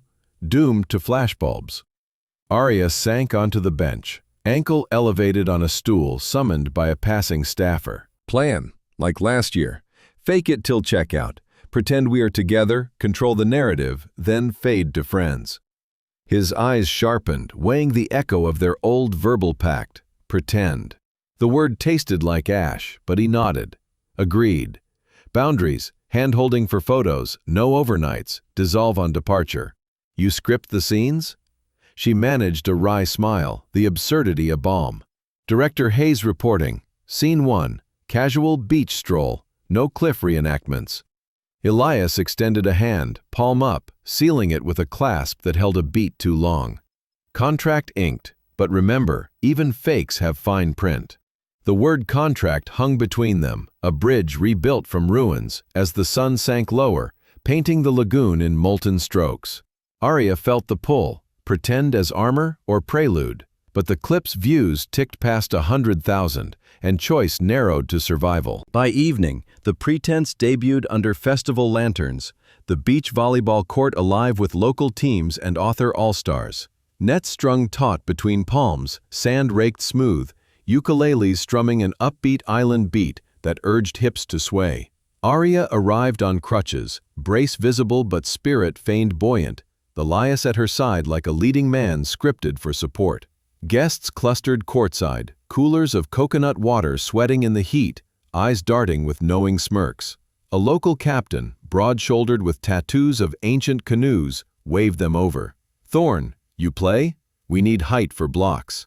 Elias glanced at Arya, a query in his gaze. She nodded, crutches propped against a cooler. "Sit this one out. Cheer from the sidelines. Keep the contract authentic." He shed his shirt, revealing a torso honed by dawn swims, and joined the scrimmage, spiking serves with controlled power that drew whoops from the crowd. Arya settled on a low stool, program in lap, but her eyes tracked him.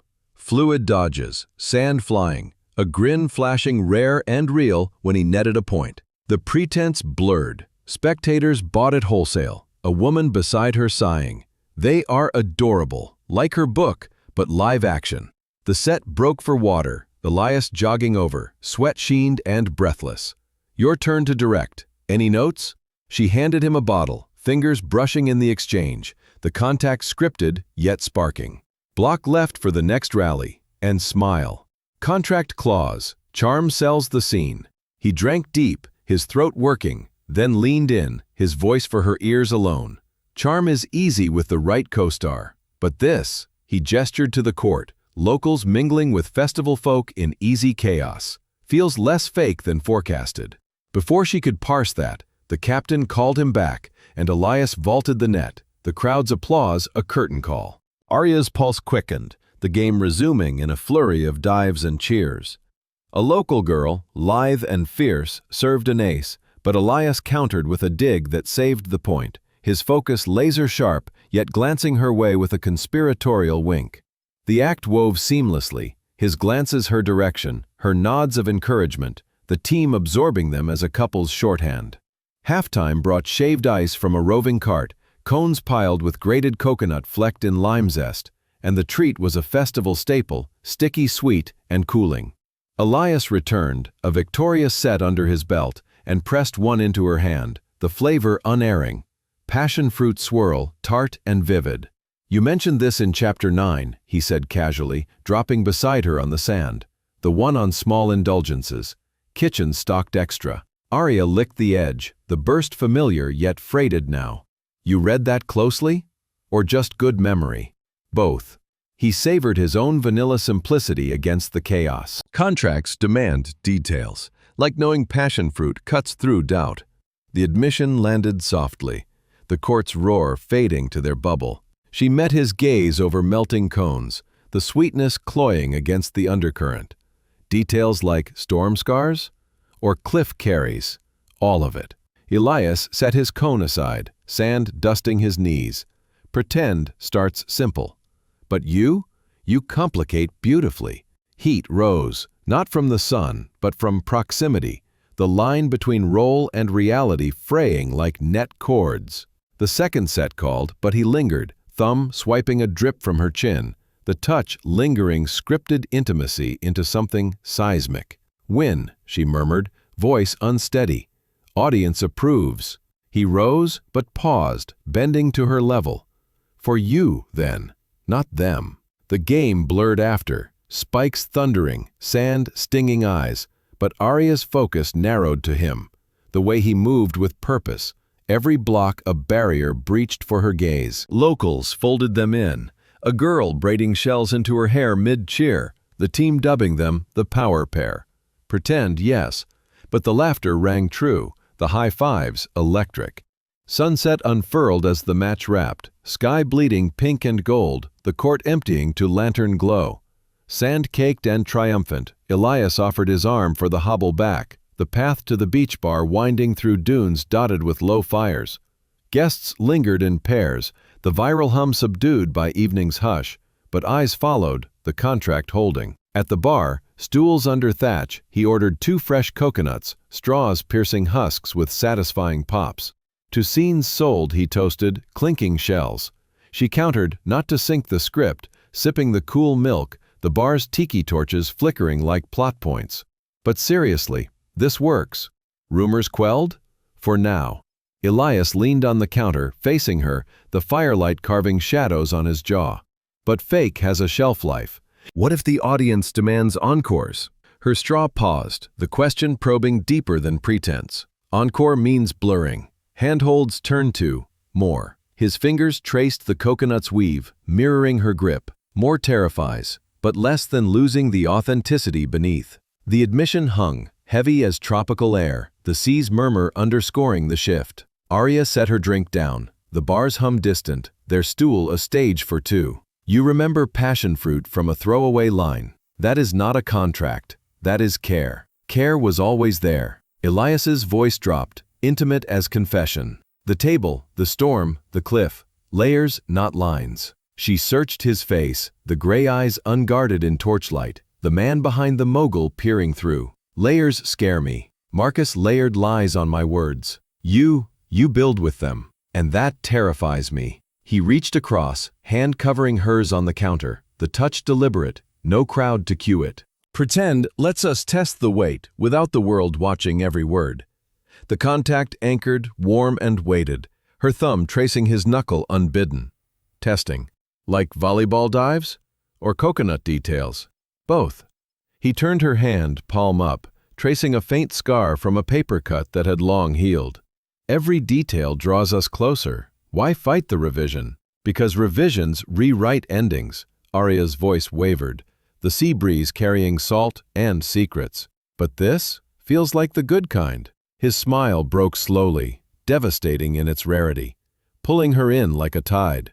The best kind. The bar filled, laughter swelling, but their corner held, hands linked under the counter's lip, hidden yet real.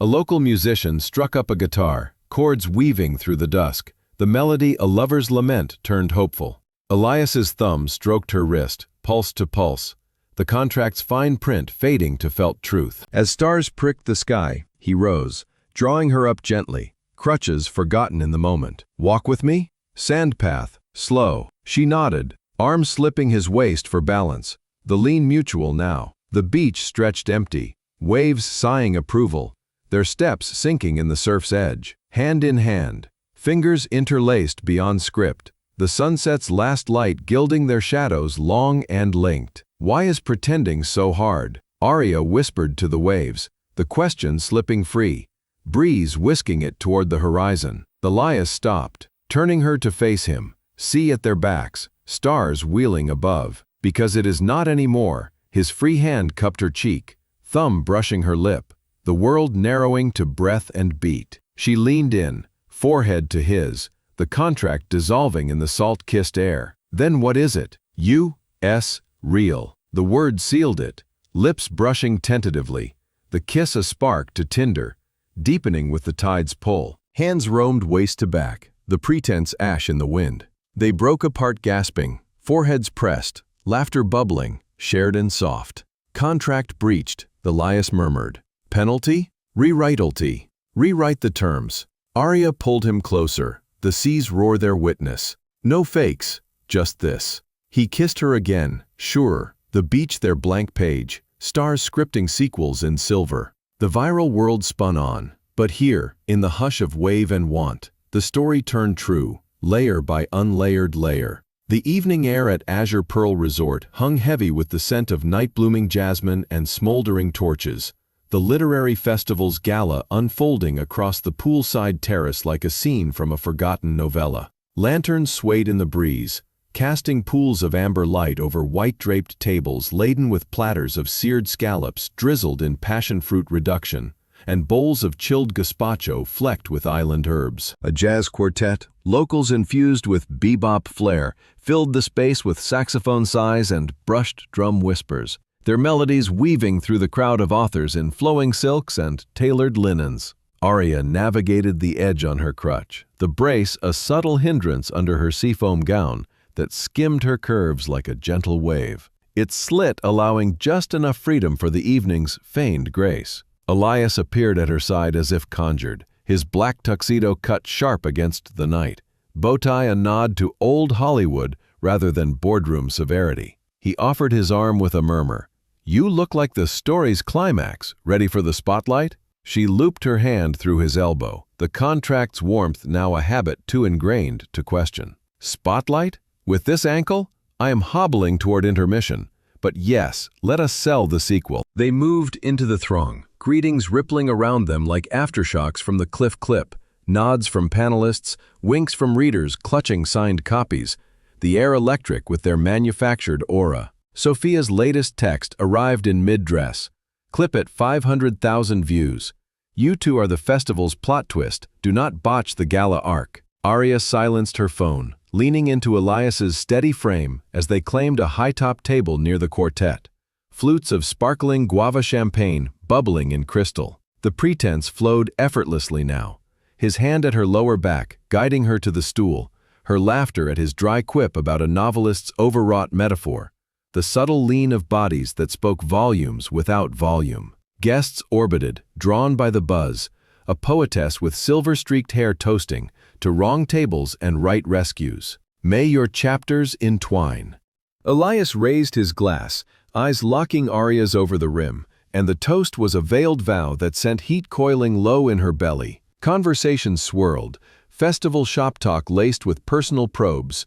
How did the book tour treat you? Any real-life muses beyond the page? Arya deflected with wit, Elias anchoring with his quiet intensity, their synergy a performance polished to perfection. But beneath the polish, the kiss from the beach lingered, a secret revision that turned every glance into foreplay, every brush into promise. The quartet shifted to a sultry standard, bodies swaying on the makeshift dance floor. When the air shifted, a chill slicing through the humid night like an uninvited entity. Heads turned toward the terrace entrance, murmurs cresting like a wave. Isabella Hale glided in, crimson gown clinging like spilled wine, her auburn waves pinned with a diamond clip that caught the lanterns like warning flares. Heels clicked with predatory precision, each step a declaration, her smile a blade sheathed in velvet. Former fiancé, tabloid darling, the woman who had fled their engagement gala 5 years prior, leaving Elias amid shattered crystal and headlines that branded him the frozen heart of high society. Arya felt Elias stiffen beside her, his flute pausing mid-sip, the easy command fracturing into something brittle. Isabella's gaze swept the crowd, landing on him with unerring accuracy, her lips curving in a smile that promised reckoning. "Elias, darling," she purred, voice carrying over the sax like smoke, "still commanding the room, I see. Or is it the company now?" The table fell silent, nearby clusters leaning in like conspirators. Elias set his glass down with measured calm, but Arya caught the flicker in his jaw, the ghost of old fractures. "Isabella, what brings you to the waves?" "Curiosity." She sidled closer, manicured nails trailing the table's edge, eyes flicking to Arya with cool appraisal. "Heard about your little literary love nest. Thought I would see the muse who thawed the ice. Charming." She extended a hand, grip firm as accusation. "Isabella Hale, you must be the editor who polished more than prose." Arya clasped it, pulse steady despite the undercurrent. "Arya Hayes. And you, I presume it was the one who inspired the storm chapters." Isabella's laugh tinkled, sharp as shattered glass. "Inspired? How quaint, but accurate. Elias and I, we were the storm. Whirlwind engagement, society pages ablaze." Until he decided walls suited him better than wedding vows. Elias's voice cut low, edged with frost. "Ancient history, Isabella. Enjoy the gala." History, her eyes narrowed, leaning in, perfume cloying with tuberose. Or unfinished draft. "You always avoided the crowds, the cameras, built this paradise to hide." Now, parading with her, Isabella gestured at Arya with a dismissive wave. Must be the memoir magic, or desperation for a rewrite. The quartet faltered a note, the air thickening, guests edging closer under the pretense of refills. Arya's grip tightened on her flute, the champagne turning bitter on her tongue. Desperation. She kept her tone even, laced with steel. "Sounds like projection. Last I checked, running from altars leaves loose ends." Isabella's smile sharpened, turning to Elias. "Still the same, avoiding the heat. Remember our rehearsal dinner? You froze when the toasts turned tender. Terrified of touch, of truth. No one here knows the flawless thorn is a lonely architect, bricking over cracks." Elias's hand found Arya's under the table, fingers squeezing once, an anchor in the gale. "We have nothing left, Isabella. Leave it buried." "Nothing?" She stepped nearer, voice dropping to venomous silk. "We had empires, plans. You threw it because you could not crack it open. And now this? A beach fling with a book peddler? Pathetic camouflage." Arya rose, crutch forgotten in the surge, her free hand flat on the table. "Book peddler? Try the architect of authenticity. Unlike some, I build with words that stick, not shatter." Isabella's gaze raked her, dismissive. "Authenticity? Cute.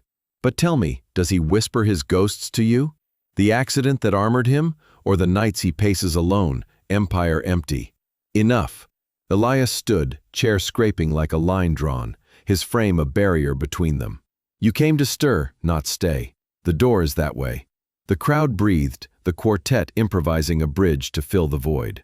Isabella straightened, chin lifting, but defeat flickered in her eyes, masked by scorn. "Fine, playhouse. But cracks show, Elias. Always." She turned on her heel, crimson trailing like blood, vanishing into the throng toward the bar, where a waiter materialized with her martini. The terrace exhaled, conversations reigniting in hushed tones. But the damage lingered, a chill settling over their table. Elias sank back, color drained, his hand withdrawing to rake through his hair.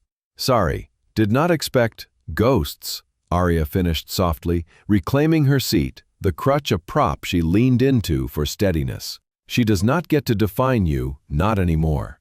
He met her eyes, the gray stormy with unshed fracture. "She does not. But she digs where it bleeds. The wedding, it was the first time I tried after the accident. Thought vows could seal the wounds. Instead, panic clawed up, froze me solid." Arya covered his hand again, deliberate this time, thumb tracing his knuckles in slow circles. "Panic is not permanent. You thawed, with me, storm by storm." His laugh was hollow, but gratitude edged it.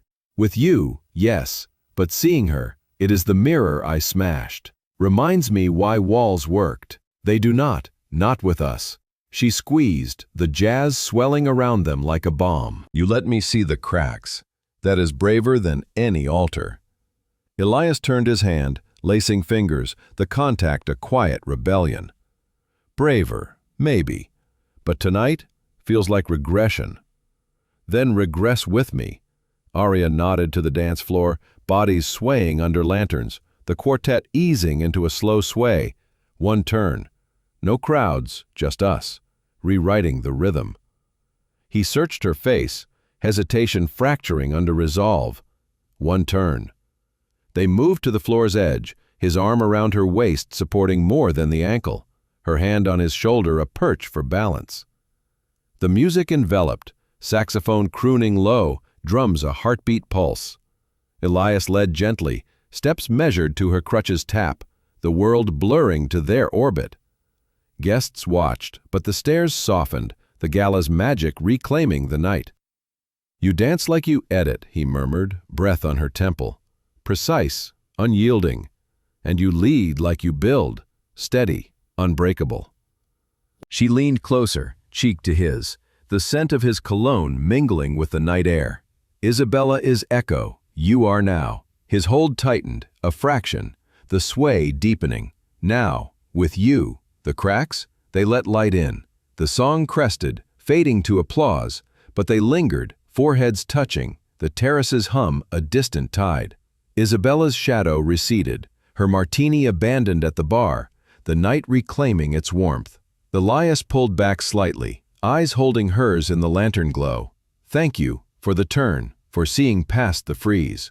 Arya smiled, hands sliding to his chest, feeling the steady thrum beneath. "Past? I am writing the thaw chapter by chapter." He kissed her forehead, soft and sure, an intimate gesture amid the crowd. "Then keep writing, I am all in." The quartet struck up a lively encore, bodies flooding the floor, but their corner held. A destiny drafted in dance and defiance. Isabella's ghost faded to footnote, the gala's lights winking approval, the night unfolding not as shadow, but as a spotlight on what endured. Two souls, cracked but coupled, swaying toward dawn. The morning light filtered through the villa's gauzy curtains, casting elongated shadows across the rumpled sheets where Arya had tossed through another restless night. Isabella's crimson specter haunted her dreams, not as rival but as mirror, reflecting the fractures she feared in her own reflection. The gala's dance had sealed something irrevocable, Elias's lips on her forehead a brand that burned sweeter than the torchlight. Yet dawn brought clarity's cold edge, and with it, resolve. She could not afford this pull, the way he unraveled her defenses thread by thread. Class chasms yawned wider in sunlight, his empires of glass and steel, her world of ink-stained desks and midnight revisions. One misstep, and she would shatter like the last draft of a failed novel, pieces too jagged to reassemble. Arya dressed swiftly, favoring the brace with practiced grace, slipping into a simple sundress the color of faded parchment.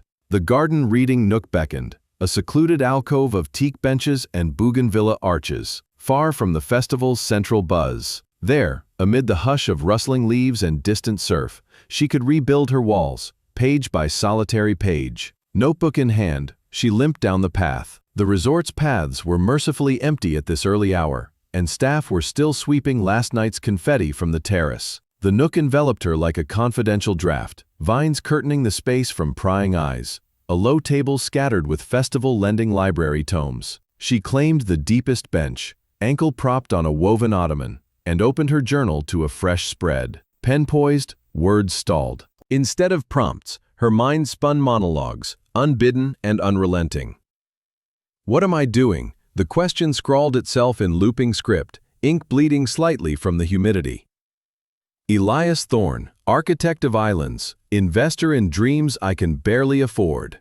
Last year the contract was pretend, a shield against whispers. Now, kisses in the surf, hands that know my scars better than my own. But bridges like that collapse under weight. Marcus took my words and twisted them into weapons. Elias? He builds with them, but what if his world crushes mine? The editor in A Billionaire's Shadow, footnotes to his headlines. I came to claim my story, not co-author his.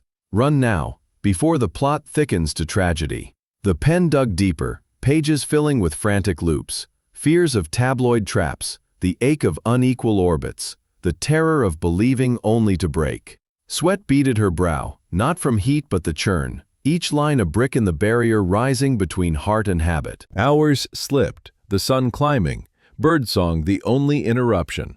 She lost herself in the unraveling, the garden a sanctuary where vulnerability stayed veiled. Footsteps intruded, soft but insistent, crunching the gravel fringe. Arya snapped the journal shut, heart lurching. Elias rounded the arch, tray balanced in one hand, iced lattes sweating condensation, a plate of mango slices fanned like a peacock's tail. Morning pages, he asked, setting the tray on the table, his linen shirt untucked, hair tousled as if he had run the path. She straightened, notebook clutched like armor, escaping the crowds, ankles orders, elevation and isolation. He slid onto the opposite bench, uninvited but unapologetic, latte extended. Fair, but isolation is overrated. Bought fuel, your favorite is oat milk, double shot, with no revisions. The gesture pierced, sighted yet straightforward, the steam curling like a question mark. She accepted it, sipping to buy time, the bitterness grounding. You remembered too much. Dangerous for a man with meetings. Meetings can wait. Elias leaned back, mango in hand, eyes tracing the vines overhead. Last night lingered. Isabella's exit. Wanted to check the draft. Draft. The word twisted, her inner voice echoing. See, he edits you now. Arya set the cup down, gaze on the page's edge. Draft's fine. Ghosts make good fertilizer. Grows thicker skin. His brow furrowed, the easy command yielding to concern. Thick skin. You dance through it.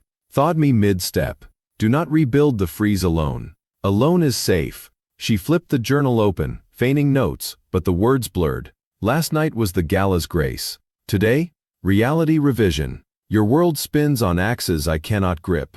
Investments, islands. I mend manuscripts in margins. Elias reached across, finger halting her pen. Margins matter. You shaped my first book from them. Do not margin me out now. The touch stalled her, warmth seeping through resolve, but panic flared. Inner storm. He does not see the gulf, billionaire blueprints versus freelance footnotes. One headline and I am the footnote fling, erased when the chapter closes. Like Jenna, borrowed then discarded. I cannot break again. She pulled back, closing the book with finality. Need space.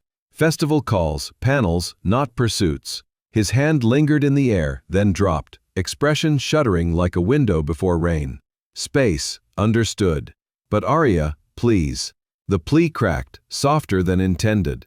Build, I will read. Elias rose, tray abandoned, the mangoes untouched. He paused at the arch, silhouette framed in green, voice low. Running from the edges dulls the story. But I will wait. At the farewell gala tonight. One dance, no crowds, just clumsy us. The offer hung, a lifeline or lure, as he vanished down the path. Arya exhaled, the garden reclaiming its hush. But solitude rang hollow now, her monologue raging unchecked.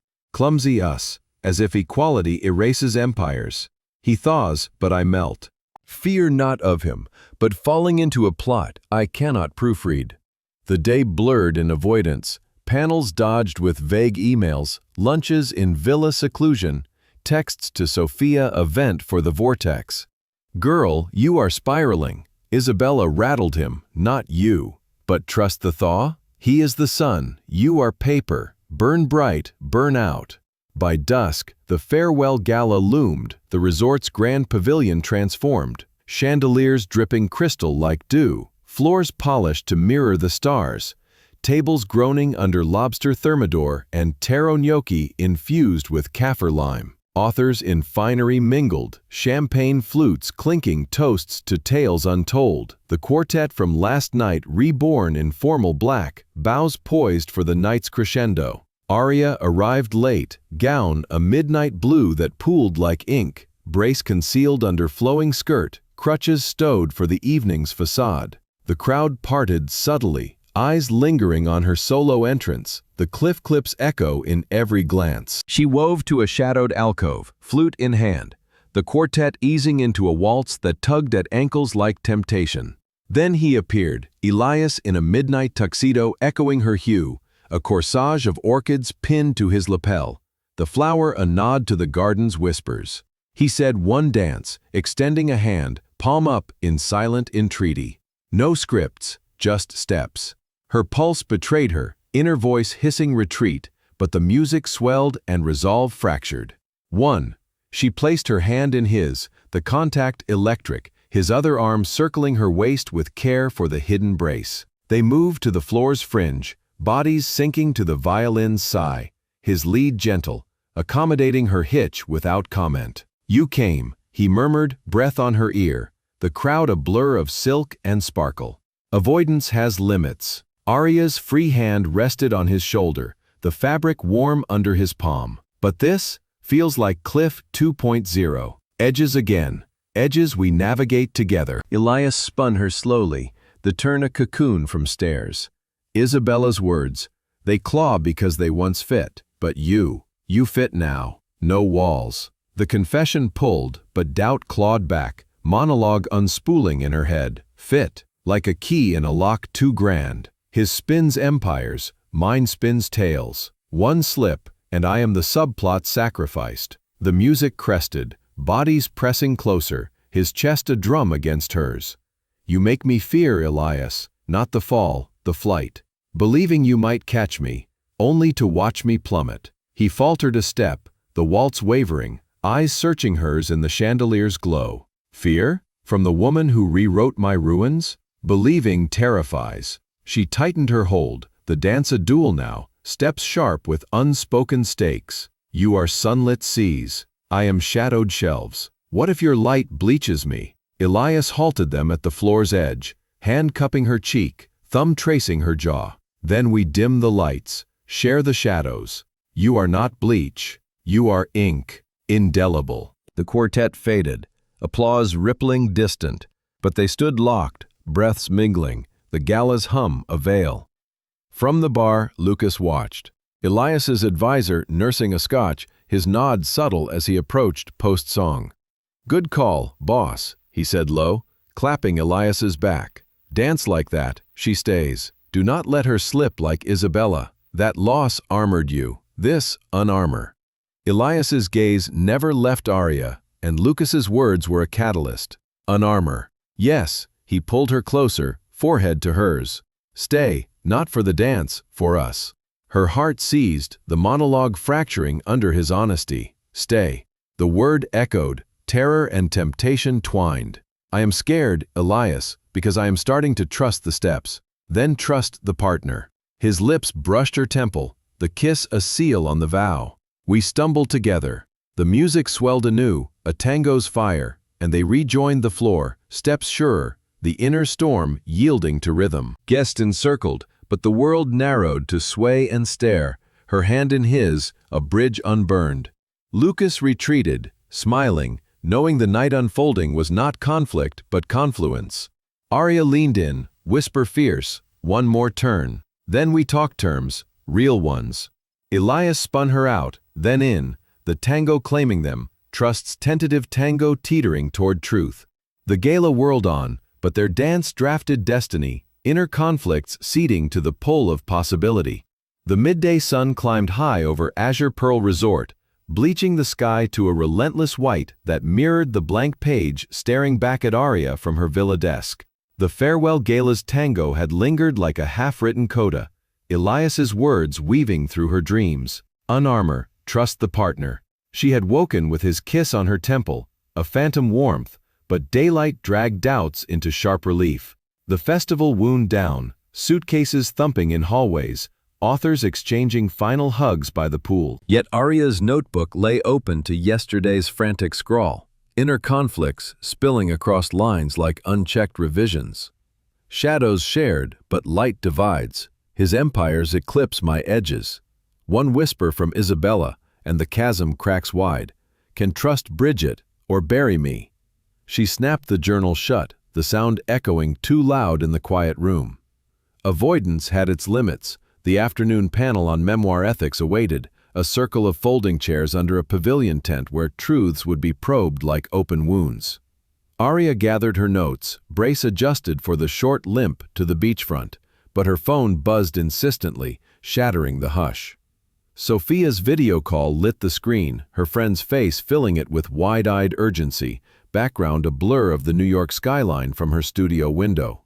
"Babe, spill before I combust," Sophia demanded, leaning into the frame, curls escaping her ponytail. "That tango clip?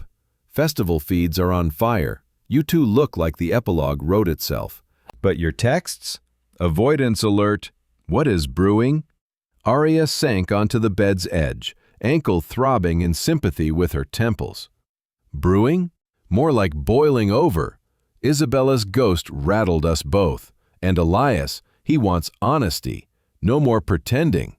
But real with him? It is oceans apart, literally.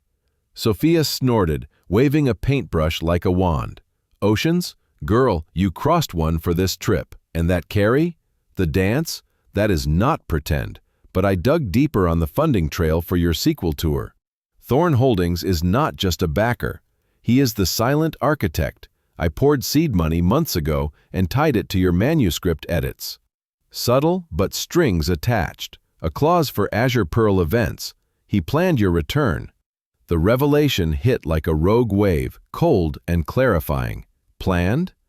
Arya's grip tightened on the phone, the journal's weight heavy in her lap. "He lured me back. The book, the festival invite, all chess moves, not lured, invested." Sophia's tone softened, eyes narrowing in that big sister scrutiny. "Like he invests in coasts that hold after storms, you are his resilient shore, Arya. But if it scares you, bail. Do not let fear footnote your fire. Bail." The word echoed, a siren in her blood. She ended the call with a promise to text post-panel. But resolve hardened, face the facts, then the man. The path to the pavilion wound through hibiscus hedges, their blooms nodding like conspirators, the air thick with salt and sunscreen. The panel tent fluttered in the breeze, chairs filled with a dozen attendees, the moderator a silver-haired essayist with a voice like aged whiskey. Arya slipped in late, claiming a back row seat, notes balanced on her knee as the discussion ignited. Ethics of revelation. The line between truth and trespass. Voices rose in measured debate, a young poet arguing for unfiltered confession, an older biographer cautioning on collateral damage. Arya contributed sparingly, her interjection on borrowed voices landing with nods, but her mind wandered to Elias's manuscript, the invisible edits that bridged their worlds. As the session wrapped, applause rippling politely, the moderator announced a surprise. The resort's owner joining for closing remarks. Elias strode in from the side flap, linen shirt crisp, expression composed as sea glass, but his eyes sought hers unerringly, locking with a warmth that twisted her gut. "Thank you for trusting these shores with your stories," he began, voice carrying easily over the tense hush. "Azure Pearl is not just an escape, it is a revision, where drafts deepen and we learn to release what weighs." A pause, gaze lingering on Arya. Sometimes that release is saying what matters most. To one person, in front of all. The words landed softly, but the crowd stirred, murmurs cresting like applause. A woman in the front row gasped, hand to mouth. "Is he proposing?" Her companion leaned in, phone subtly raised. "Thorn, on bended knee? Here?"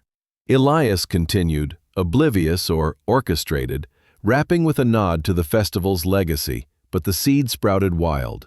As chairs scraped, guests clustered, whispers exploding into speculation. "Did you hear? You are important to me." Straight from his mouth. "Ring incoming at the farewell bonfire." Arya's phone lit in her pocket, alerts pinging. Festival group chat ablaze. A shared clip of Elias's pause, caption